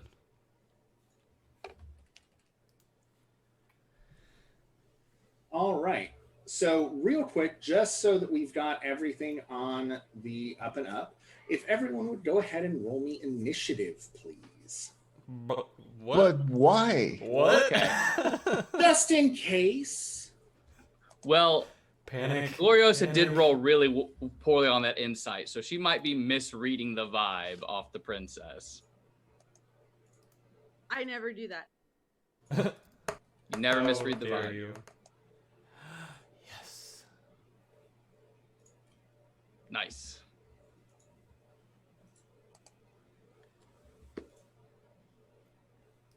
I got a 6. Okay. Oh. And Sobus, what did you get? I got a 22. Gloriosa? Got an 8. And Robin? That is a 21. Okay.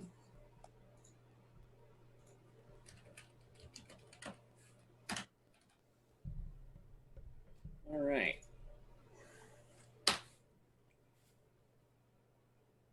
Why did none of this keep? You said that was an 8, Lunas? 6. Sorry. 6. Got it. And 22 for Sobus. All right.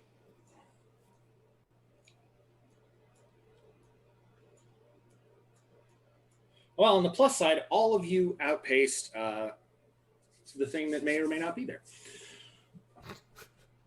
That's ominous. So when you get to the other side of the stream, the princess is a little more obvious in where she's sitting, and her face looks foul.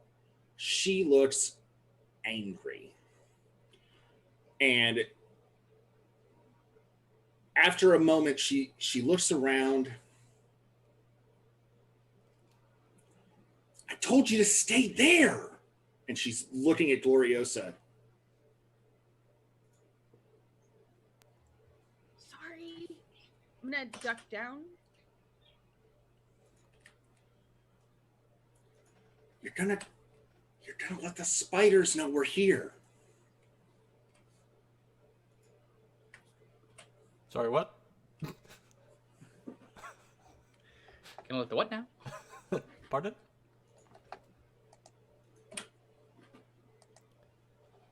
Okay, she's fine. Let's. Are we acting in initiative order? Is that what's... Yep, we Okay. are now going to be in initiative rounds. You will all get a round to act before things get started. And then after that, we will be in proper combat. So we'll start with Sobus. Sobus, what would you like to do? My snout crackles with lightning, and I rage. Okay. And let me just Just a mention of spiders, that's all it took? That is all it took. I hate spiders. There we go. Is that so or you? Both. Okay. That is both. And I'm going to... But before I rage, I don't think it matters before or after, but can I make a perception check? See You if I sure can. See them spotters? See the spooters? Sure. We go ahead and roll their stealth. I sees them. You do, actually. Their stealth is a 17. So if everyone wants to give me perception real quick, if you beat 17, you'll be able to see them.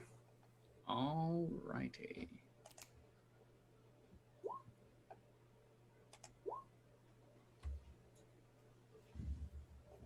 Nope. Robin's not seeing nothing. I have no idea what's going on. I do. I rolled a 21. All Very right. nice.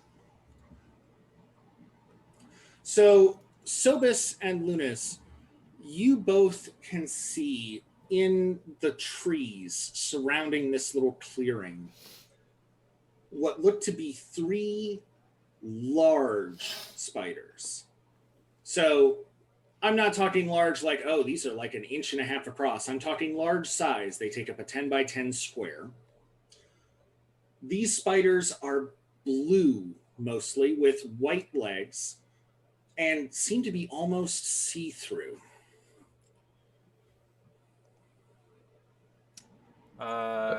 Just a quick question, DM. 10 foot by 10 foot square. That's how big these spiders are. Yes, they are large size. Okay. They're bigger than me. Oh, okay. And if you look at the map, Lunas and Sobes will be able to see where they are. And that is roughly what they look like. That's, If anyone wants to give me Arcana, well, actually, if Sobis and Lunas would like to give me an Arcana check, you might know what those are. Arcana. oh yeah, Sobis is awesome at that. Um, This is gonna go 17. great. No. You are reasonably certain, Sobis, that these are spiders of some kind. Yep. Rolled a 1. Lunas, you're not really certain what these are, but their size makes you think that they're not necessarily native to this plane. The way that they look, they might even be phase spiders. So it's still my turn, correct? Yes. I'm gonna hit him. Okay. I'm gonna hit him real hard. Yep. You are close enough to hit him. Reckless. Yeah, not non-lethal. We don't have to worry about non-lethal now. Oh yeah. No, this is Okay, good. blade part of the axe. This is. Slicey dicey. Where's my attack? There it is. And this is with advantage. Oh, thank God. I got a natural 1 and a 23, so 23 to hit. 3 it is. All right. Go ahead and roll me some damage. Alrighty.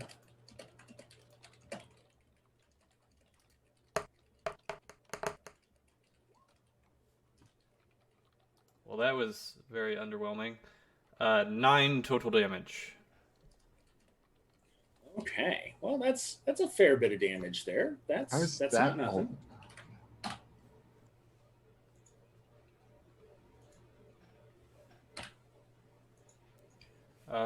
And then I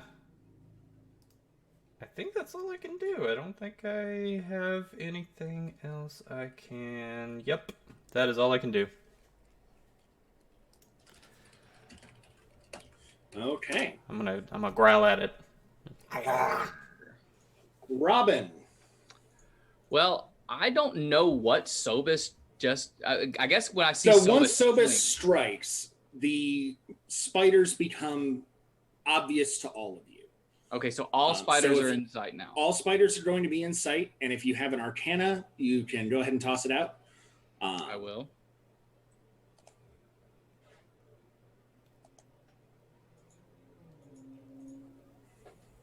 All right, that was a 16 on Arcana. You're reasonably certain that these are probably phase spiders, but you don't really know a whole lot about them other than they're kind of a bluish giant spider. Yep. Okay, just big nasties. Just big nasties. Whew. All right. And let's see. I am. How far? Let me check the range on one of my spells really fast. Mm-hmm. 60. So 1, 2, 3, 4, 5, 6. All right. So I am in range to go ahead and cast Cloud of Daggers, Okay. and yeah, it does not have. I can just focus it on that one spider that Sobus is whacking. Okay. Without hurting Sobus. So I'm gonna basically take the far corner. Okay. It's a 5-foot range. Okay. So while Sobus is attacking the front, I'm making sure that these daggers whack his back. So Robin pulls out 2 daggers from his hip, throws them in the air, and begins to whistle, because magic is how he does, or music is how he does all of his magic. And as he is whistling this tune, the daggers fly out and create the Cloud of Dagger effect around the backside of this guy. Let's see how well we do. That means it is a saving throw for him. And it's not a saving throw for him. Oh, sorry. It's 4d4 damage for you. Yep. So that goes to 9 damage. I thought he had a saving throw, whether or not he dodged it on the initial cast. It's whenever he enters that or starts it on his turn, he takes the damage. All right. Well, since he's already there and I'm casting right on top of him, he takes 9 damage. He'll take the from 9. this. And so I'm already whistling to control these daggers flying about, and I flick out the lute, and we know that the kind of Miserlou style guitar riff is what is hyping up Sobus most of the time. So after casting Cloud of Daggers, Bardic Inspiration on Sobus with his battle music.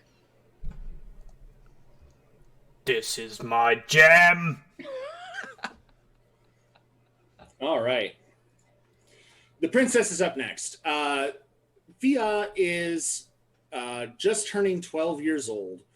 She is well known throughout the city as a remarkably precocious but fairly practical girl. Despite being nobility, she tends to prefer to wander about without guards if she can pull it off, and she often can. She's been training as a ranger ever since she was probably 5 or 6. So she's remarkably talented for somebody of her age.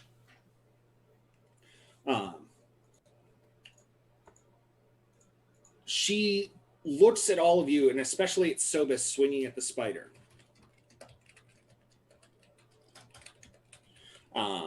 And sort of wrinkles her brow at you.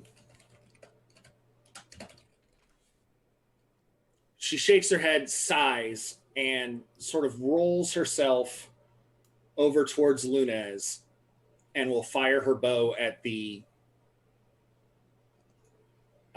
spider that everyone is hitting.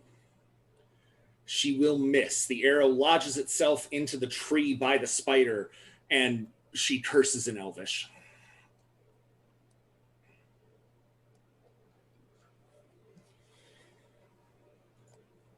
Miro will move to shore, and he's also going to try to fire.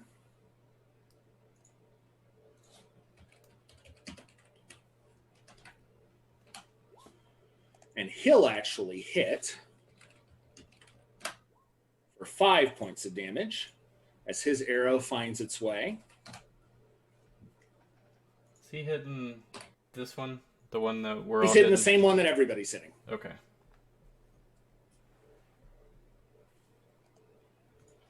All right. Next up is Alma.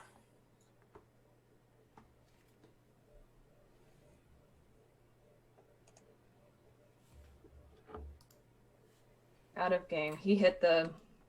So they're all currently hitting this one on the bottom left.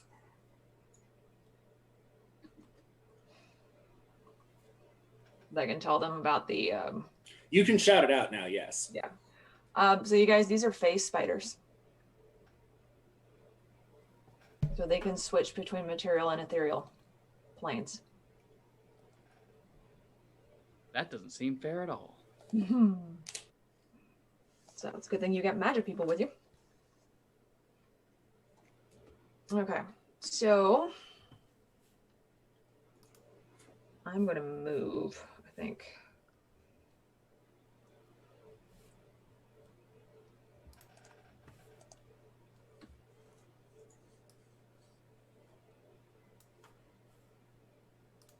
All right, where would you like to move to? That seems much safer. I'll move 5 spaces away. So I'm just Okay, gonna... into the trees. Yes.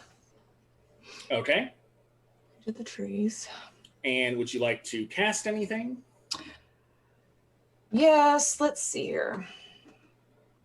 I think she's going to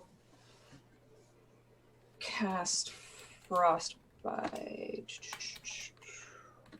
on the one right on the other side of the trees from her. Is that possible? On the one to the north? Yes. Yep, absolutely.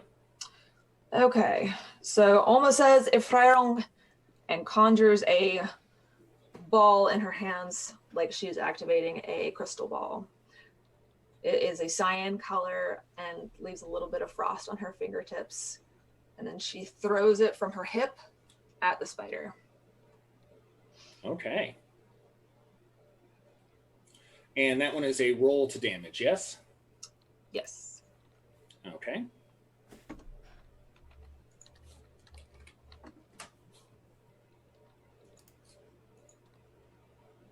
Oh, no, it's a constitution save for them. So Yes. let me All right. do that. So a d20 plus 1. What did you cast? And he rolls a 2. Frostbite. Oh, nice.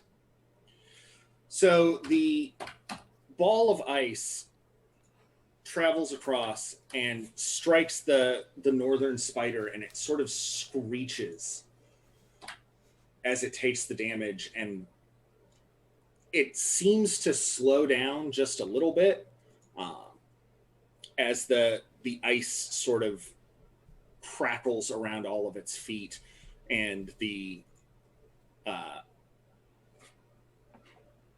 cold starts to slow it down a little bit. All right. Gloriosa. Okay, so I'm actually going to move closer to where Alma and Miro are. Okay. And I'm going to, if I remember correctly, I can start preparing my spell and then like wait until Lunes goes, or is that not a thing I can do? I don't remember. You can delay until after Lunes goes, yes. Okay, I am going to do that.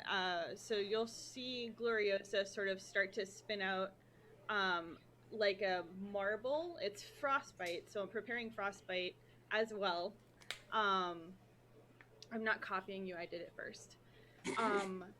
So it looks like a little marble with like swirls of gold and bronze, like almost like a metallic marble, and it's just I'm starting to sort of form it in my hand and getting ready to throw it at the spider that Alma pissed off. Okay. So Lunes. I'm Luna's sorry. like, watch out. All right, Okay. Lunes, what you got? So how do they look like? Is it still like screeching and all that? The one to the north looks angry, but not particularly damaged. The bottom of the two on the west is definitely heavily damaged. And the one to the north of that is untouched. Okay. Okay. I'm just gonna try the. I'm just gonna do the Luna's way. I'm gonna start drawing a constellation that looks like a fox. And with that, I'm gonna cast Speak with Animals. Okay. And I'm just gonna say, it's already happened, but I'm not seeing it anyway. But it's Lunas. I'm just gonna say, please, we can settle this without anybody dying. Please, can I'm just gonna speak to the spiders things. So it looks like these still aren't quite understanding you, as these are technically monstrosities and not animals. Oh crap. So they're not going to understand you. Do you want to switch to something different? Okay, so would I know that then? You've heard Alma call out that they're phase spiders. Okay. Those are definitely not of this plane, so speak with animals probably isn't going to work. All right, then screw you, spiders. Just gonna tiny stars appear all around me, and they merge together to form a glowing orb of teal light, and I throw that at them, and that's guiding bolt. Okay. At the one everybody's attacking. Okay. Oh, yes, please. And that's gonna be. Let's see. Oh, hey, that doesn't count, is it? Okay. Oh, come on, man. A 13. That hits. Oh, just barely. Cool. And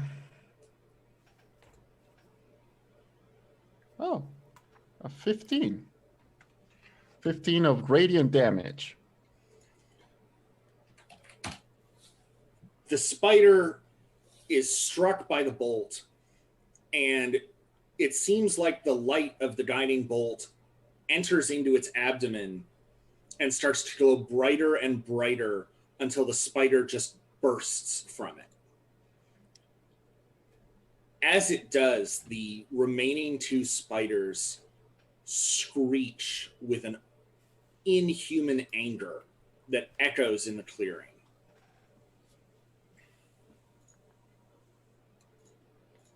Oops. And that's my turn. Okay. Gloriosa, you've got a spell pending. Yeah, I'm gonna go ahead and wing my frostbite marble at the top one up here. Okay, let's see if it can pass your Constitution save. Nope, that's a 2. Well, it's 1 cold damage, so All right, it is definitely not happy about that. It has its disadvantage and whatnot too. Yep.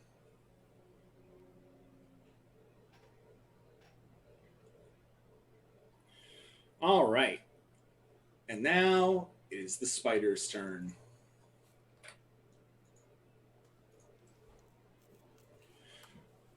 So the spider in the west is going to come down here. I'm going to go ahead and get rid of the dead spider here just for clarity's sake. And is going to attempt to bite Sobis. That spider. I have a quick out-of-game question too. Mm-hmm. So is it physical when it like exploded? Like, is Sobis now covered in like spider ick? No. The nature of these spiders, it doesn't quite evaporate as it does that, but it's mostly contained. Okay. All right. Good. Okay. I would have preferred to be covered in spider ick. Sobis, does a 15 hit your AC?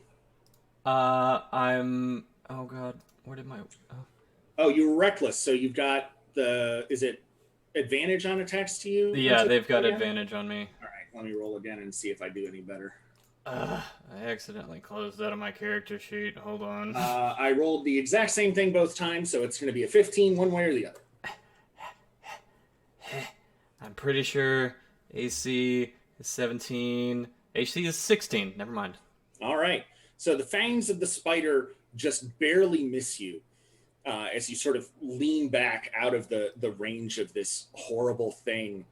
And it chitters in your face with as much anger as a spider can, and then blinks out of existence. No. I'm guessing it dodged it intentionally dodged the cloud of daggers that is still over there. Yes, it Okay. walked around so that it did not walk through daggers. Well, that's not very nice. Axe. Axe. Axe. Judge. The other one here will charge up to Gloriosa. And we'll try to bite her. 17 to hit. I'm gonna react with my shield. Can I do that? You sure can. So, All right. That makes my AC 19, so he misses. The fangs look like they're about to bite at Gloriosa's shoulder, and they clash up against an invisible barrier of force. And you can almost hear the crack of the fangs as it has tried to go for it and just can't quite get there.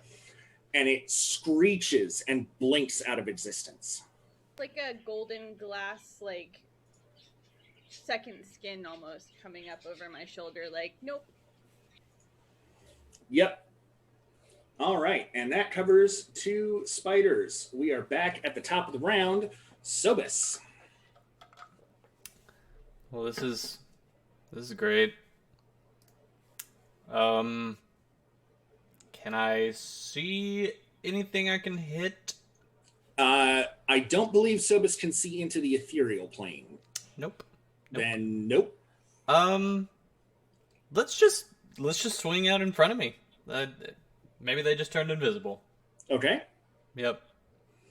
Sobus swings into the air where the spider had been and catches nothing but air. Well, that's very saddening.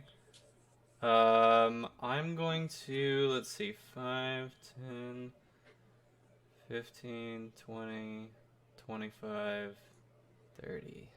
Let me get to right there. Okay. Yeah.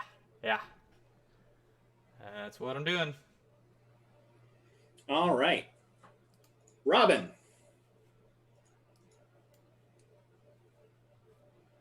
Robin can't see where anything is.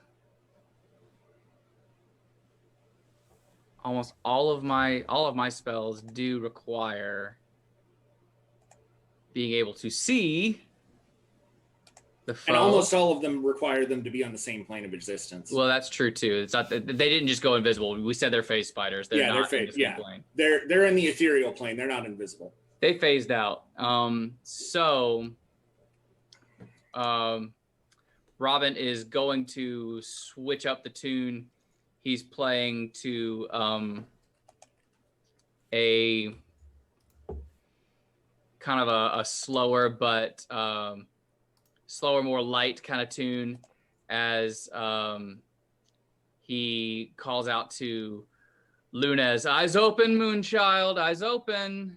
And he is now inspiring Lunez as well with that bardic inspiration. He's not going to move off this rock. That's all he's going to do. He's just going to sit back and wait, really. Oh, well, could he ready his sling in case somebody phases back in, or is that's a no? I'll let you ready it, but you're going to be at disadvantage because you don't really know where they might be. Okay. So there's going to be a little bit of calculation of where did it pop up before you can swing. So if you're All right. cool with that, I will let you do it. Okay, well, I'm cool with having at least a opportunity attack of disadvantage when something pops up. He reaches for, after he hypes up Lunez, reaches for his sling and readies it. He's got it in hand. All right. Alma.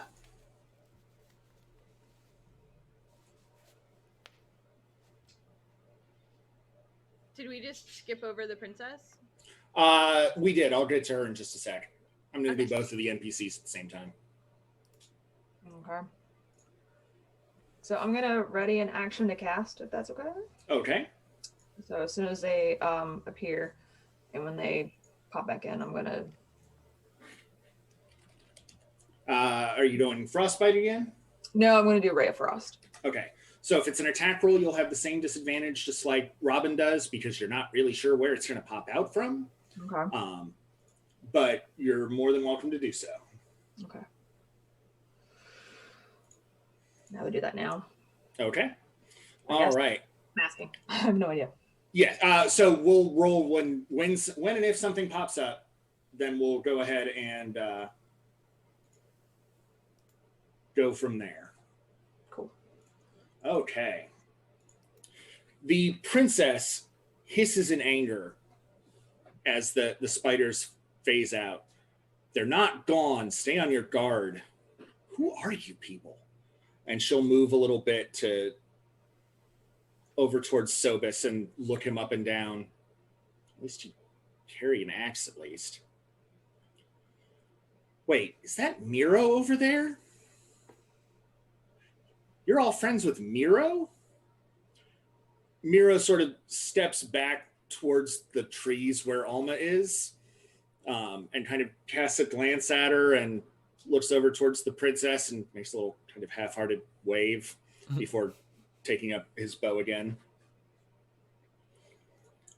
Gloriosa. So I'm going to ready my Eldritch Cannon, but I'm not going to cast it yet. Okay. Or create it yet. I'm also going to, I forgot to do this last turn, so can I roll to see if I know Sure. about the spiders as well, like more about them? Yeah. Go ahead and give me Arcana. Okay. Oh my gosh. So I got a 10 altogether. You basically have the same information that's been bouncing around. They phase between the material and the ethereal planes. They're spiders. They phase. They have 8 legs. Yeah. Most of them do. Can we okay.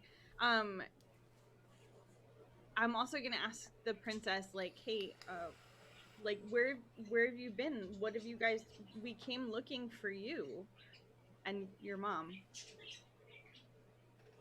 Okay. I'll let her answer when her turn comes back around, since we really don't have conversational time at the moment. Yeah, that's all I got. Lunez. I'll just. What does the inspiration do? It's a 1d8. 1d6 to any of your attack or saving rolls for the next 10 minutes. Or Okay, ability then- checks. Or ability checks, that's right. Okay. Then I'm just gonna. There are 3 asteroids appear, tiny asteroids appear, floating in my hand, doing orbit stuff, and I'll just ready my magic missile as soon as I see anything. Okay. Magic missile doesn't need it to hit, so you won't have to worry about disadvantage. It's just going to happen when it happens. Yep. All right. It is spider turn. They're going to get to act, and then all of your readied actions will go off once that's done.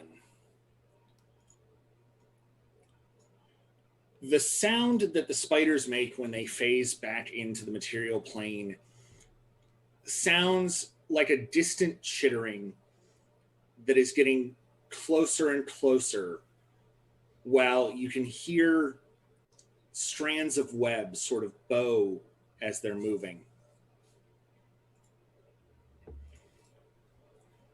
At which point the spiders pop back into existence, biting at Alma and the princess. Oh, hell no.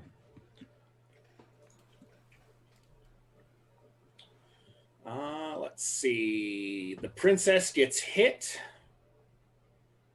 So that's going to be 4d8 poison damage. What? Ouch. That is 17.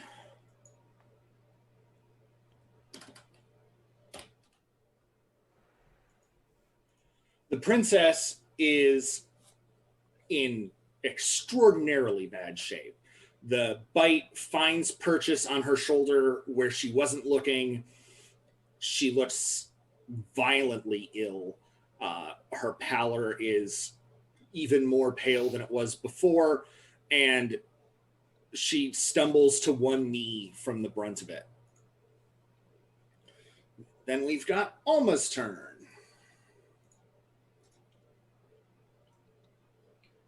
I have a 17. With mage armor, my AC is 17. That's just enough to hit. Do you have shield that you can cast as a reaction? Yes. If you would like to do that, you can avoid getting bitten by a spider. Yes, I would like to do that, please. Okay. So this spider, again, just as it did with Gloriosa, goes to bite Alma and is just the merest inch from her when the icy, like rime-coated force just glistens over her shoulder and bounces the fangs off of her. And we will go ahead and do held actions in order. Robin, are you in range to hit either? Yes, my sling's got a 120-foot range, so I did just check. I'm in range to hit them both. Excellent. Which one would you like to go for? I'm going to go for the one nearest the princess. I know I'm rolling with disadvantage.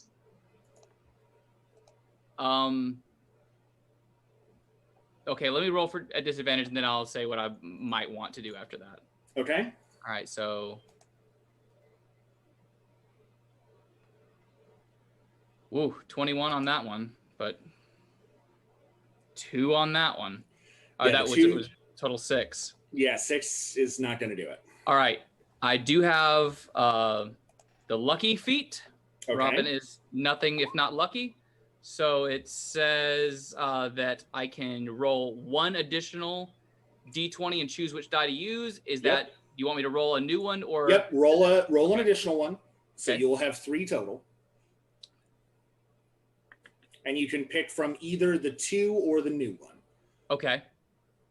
Because that way you don't just completely skirt disadvantage. Well, the luck did not do Robin any good because he just rolled another 2 for a total of 6. The total of 6 on that. So I'm sure that he is going to whiff on this attack. Yeah, the rock sails clear of the spider as it sort of moves just a little bit. And it sort of bounces off a tree behind it. Okay. That's fair. All right, Alma, you have a spell, I believe, Ray of Frost. Yes. Alma is going to pull out a large crystal that looks like a shard of ice, and she is going to hold it up and point it at the spider closest to her. Okay. And she's going to say, Escarcha. And icy blue ray will shoot out and hit the spider. Well, let's hope so. All right, so Ray of Frost is an attack roll, I believe, if I'm remembering right.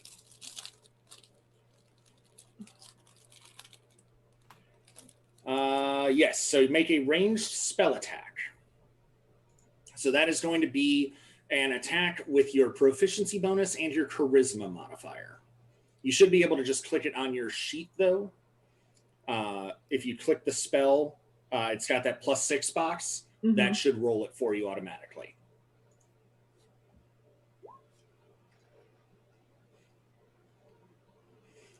Okay. You can roll again, but an 8 with a disadvantage is not going to quite get to it. The Ray of Frost just misses the spider and impacts into a tree just past it.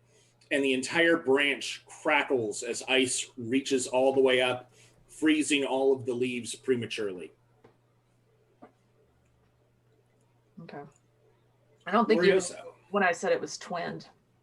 Oh, it was twinned. Then you get to make another roll. Mama.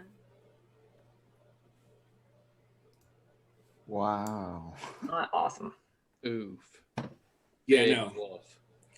So the other bolt, the other beam, reaches just past the initial frozen branch and catches two more, as almost half of this tree now looks like it is straight out of an icy winter, while the rest is in a verdant spring. Gloriosa, what you got? I've got a literal glass cannon. So I'm gonna cast my Eldritch Cannon right in front of me. Okay. And it's a flamethrower. It's a bonus action to ignite it or make it do the thing. Yeah.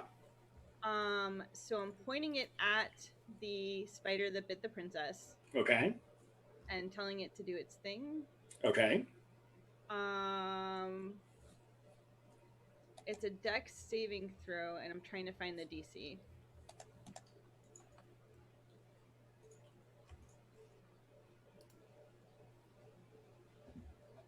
Let's see.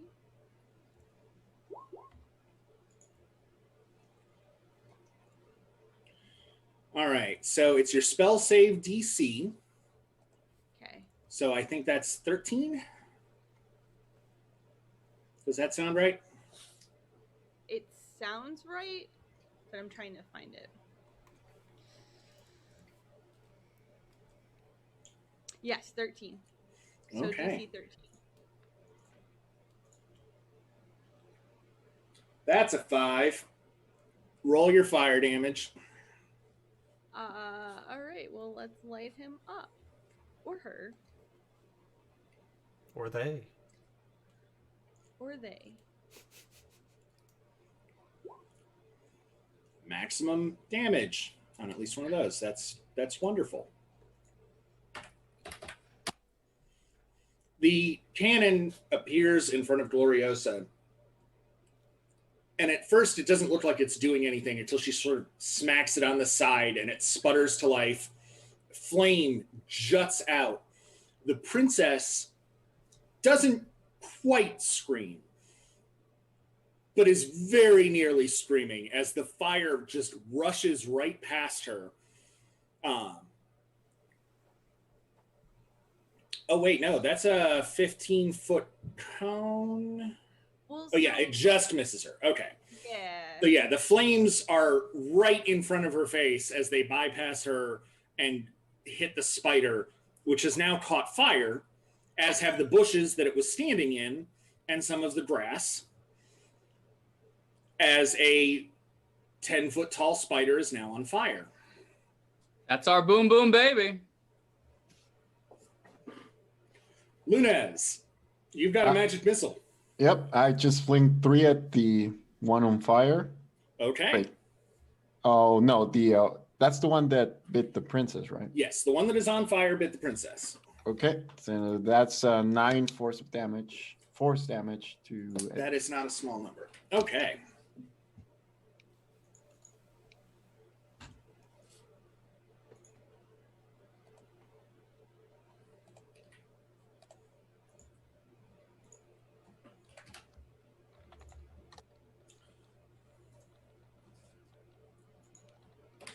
Okay.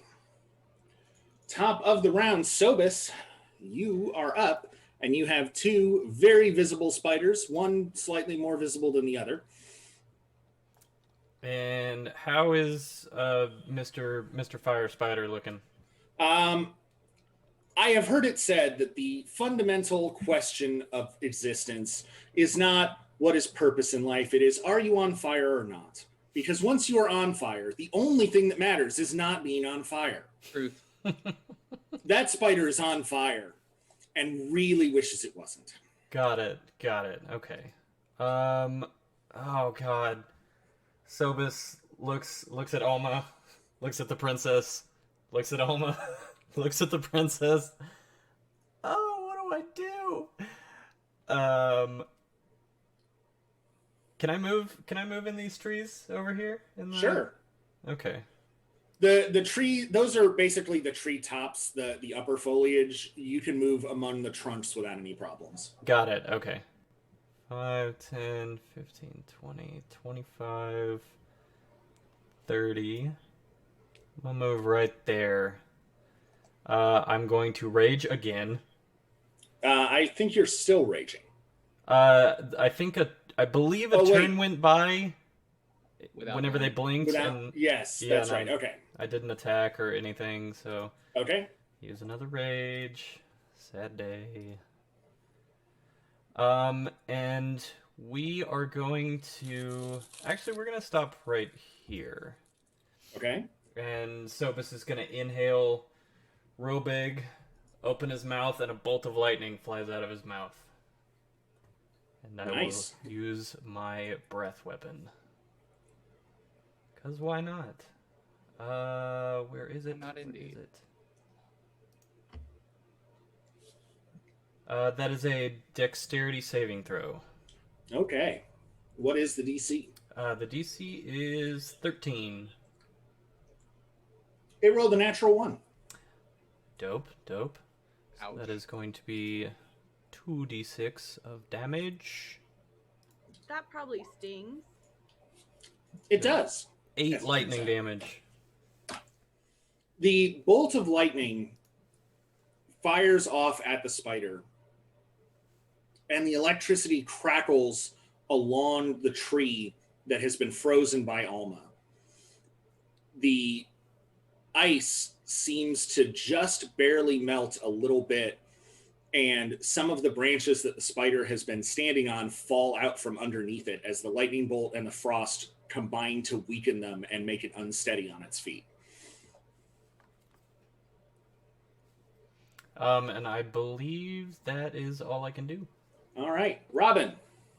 All right, Robin surveys the situation, and between the two spiders, I know one is on fire. Mm-hmm. The other is not feeling so hot. Between the two of them, which one looks like they're about done? The spider that is on fire is having the worst day.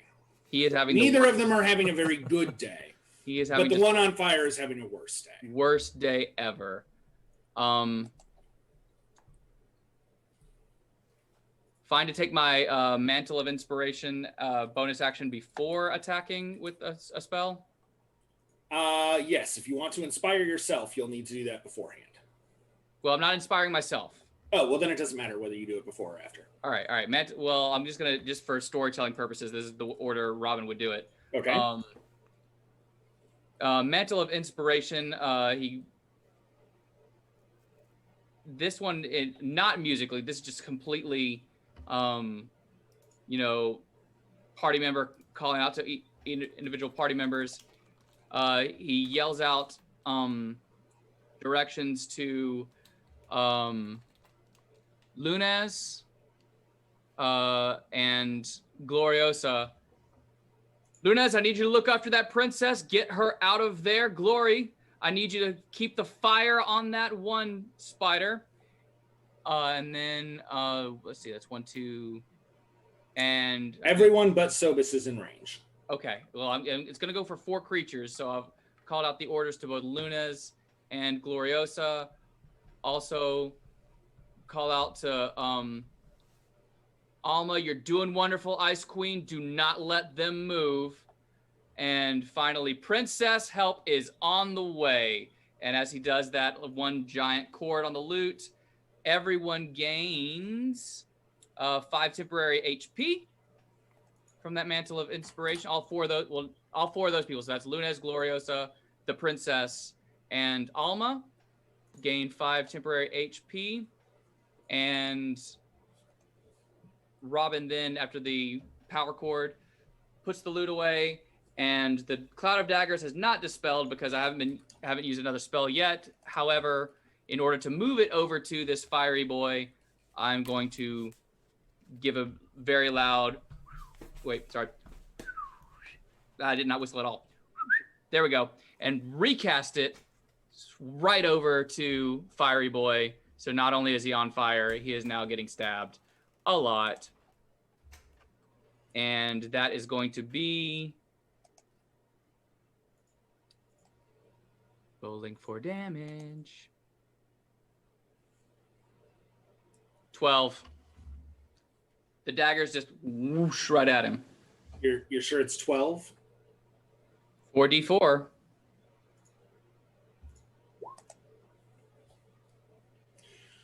The daggers rip through the phase spider as it struggles to try to move, and the fire, and it finally just collapses under the weight as the daggers slice open bits. The fire then lunges inside the body of the spider and burns it to a crisp.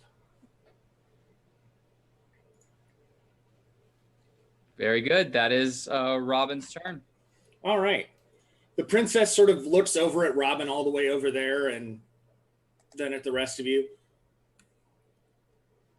All right, maybe you can handle yourselves better than I thought. She looks grievously injured, though the 5 hit points at least certainly give her a little bit more bravery. And she'll go ahead and fire at that phase spider.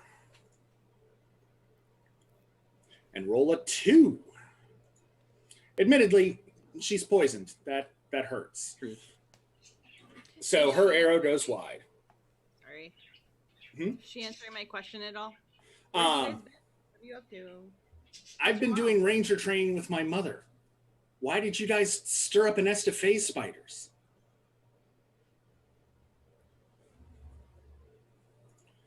Alma. Okay, so for this last little dude, Alma's gonna take her crystal and point it at this last spider. She is pissed off and ready for him to go away. Snowflakes form around her and shoot out into a barrage of hard-packed snowballs as she casts Snowball Swarm. That's a thing that exists? Alma has made it so.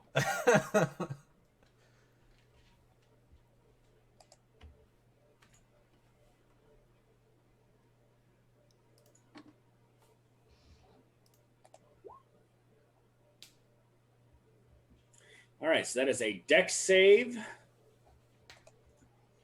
Let's see. My saving throws have been kind of trash today. Let's see if this gets any better. Natural 1. Clearly not. All right, so it's going to take some extra damage from that because I feel like that should be a thing. So, And these are those hard-packed snowballs that hurt. yeah, these Not are the the fun snowballs that people from the Midwest throw. We understand that you put a little ball of ice, then you pack some snow around it, and it'll give you a real sting when you hurl that thing. And that spider screeches and loses the last of its balance and falls out of the tree and crashes onto the ground. But it's not done yet, right? Not quite. It's still alive. It's on its back and kind of twitching, but it's alive. Gloriosa, would you like to fix that?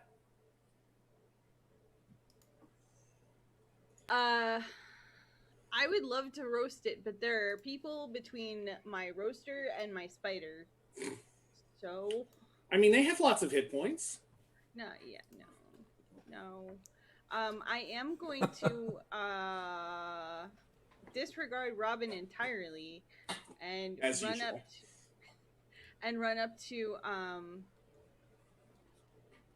run up to the princess with my vial of anti-poison, anti-venom.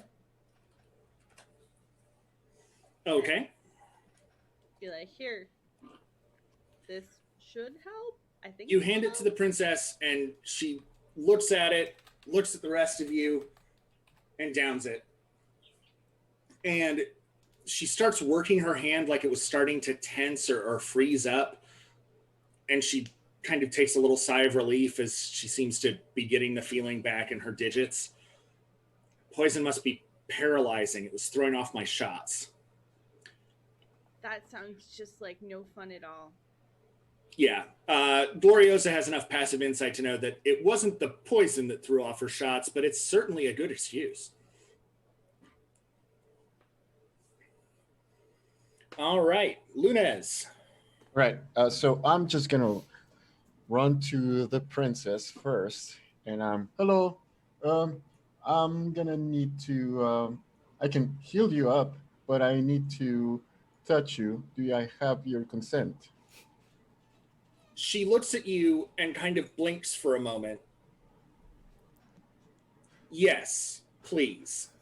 Okay. And I'll just draw out the big popper, and I'll upcast that to a second level. No, second level. Yeah, to a second level. Cure wounds. Oh, and come on, man. That's gonna be 8 points back. Okay. That's certainly way better than she was before.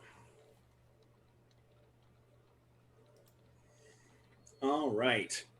And Miro is going to go ahead and see if he can deal with that spider. And sure, it's the NPC that's against my bad guys that rolls well.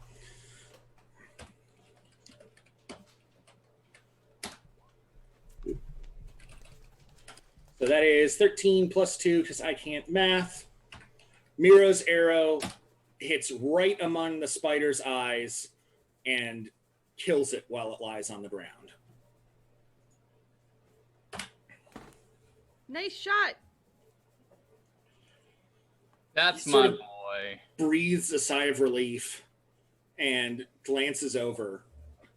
And at this point, everyone can hear the sound of someone running as bursting through the trees to the north is a short-haired woman with what looks like studded leather, a rapier, and other gear, and is obviously recognizable as the queen.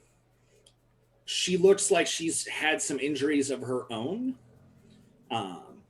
more than a couple bite wounds, and she sort of looks with utter relief when she sees that Fia is alive and looks at the rest of you.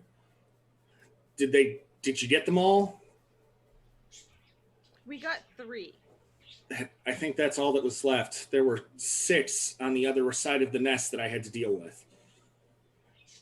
But I think they're all taken care of. She looks at Fia and her daughter sort of just nods quietly. And she looks at all of you. I take it you helped my daughter fight off the spiders? Of course, we are heroes. It's gonna take Robin a minute at the beginning of this conversation to try to come up along next to the party, but he'll land right about there in the middle where I moved the token. Okay. She looks at Lunez and manages a small smile. Saving my daughter certainly makes you heroes in my book. I have to assume that if you came out here, my wife is upset that we didn't make it home last night. That would not be untrue, Your Majesty, but it wasn't your wife who sent us. She did express concern for you and your daughter, but it was actually the trade delegations that would sorely like to see you return to the city. Well, now that the spiders are no longer between us and the city, that should be considerably easier. Will you accompany us back to the city? I'd see you recognized at the palace. Without a doubt, milady. All right. Then at that point, the party, accompanied by the queen and her daughter, will head back towards the city, and it is there that we're going to end our session for the day. On our way back, Robin gets alongside Miro and The aim with the daggers has improved, you have to admit. These were a lot bigger than the last ones. You know, here's a cookie for both of you. The That healer is- of all wounds, Lunez, the Yes. healer of all wounds, just emotional, All sorts. physical, everything. All right. I'd like to apologize to the folks watching. We ran a little bit over than we usually do today, but that's what combat will do to you. Thank you so much for being patient with us and hanging out and watching. We will be back in 2 weeks, March the 21st, which, if you are following along on Chaotic Tiefling, will be the night after what streams may come. So I feel bad for Gloriosa, Robin, and Alma, because that's yet another late night, early morning fun. That said, I'm going to go ahead and let everyone go ahead and introduce themselves real fast. Tell us where you can find yourselves on the internet, and then we will go ahead and make our bows and give you back your moments. Why don't we go ahead and start with Miss Jessica? Where can we find you on the internet? You can find me on all the socials at Jessica Skell on Instagram and on Twitter. And Strike, before we break, I know we're running long, but I do want to say, I was going to sing, but we're running long. But I want to say a very, very feliz cumpleaños to our very dear Robo Goblin, whose birthday is tomorrow. So feliz cumpleaños a ti, mi amor. Thank you. Thank you. All right. And why don't we go ahead and move right along, Robo? Tell us where we can find you on the internet. I'm at RoboGoblin on my main account, or at TTRP Gifts, as where I post gifts, and where you can find me on the 21st. Wonderful. Master Finn, where can we find you? I am Finnegan Archer. You can find me at Bloodhaven Bard on Twitter, and I appear here on Chaotic Tiefling on various projects, including this Wednesday's surprise party and 2 Saturdays from now, What Streams May Come, Love's Labor's Lost. Please come and check us out. Thank you all for joining us. I love all of you, especially you. All right. Gloriosa Trieste, where can we find you on the internet? You can find me on Twitter at Iron Trieste, or you can also find me just in the Chaotic Tiefling Discord as Trieste. I'm around. Come say hi. All right. And our technical wizard, without whom any of this would have been possible, Nate, where can we find you on the internet? You can find me on the tweeties at Bigby's Hand, right down here. That's pretty much the only place I'm at. Hopefully I'll be doing more stuff on Chaotic Tiefling. You can also, every now and then, I stream, Bigby's_hand. Yeah, that's where you can find me. There we go. The link is now in the chat. Go ahead and drop him a follow. His streams are really pretty fun so far. All 100% of them. All right. We're 1 for 1 so far. There you go. All right, everybody. Thank you so much for spending time with us. We give you back the rest of your Sunday. Don't forget, D4 is coming up on Rock Punch ATL this evening. I am sure that it will be another phenomenal episode. Thank you very much for your time, and we bid you adieu. Bye, everybody.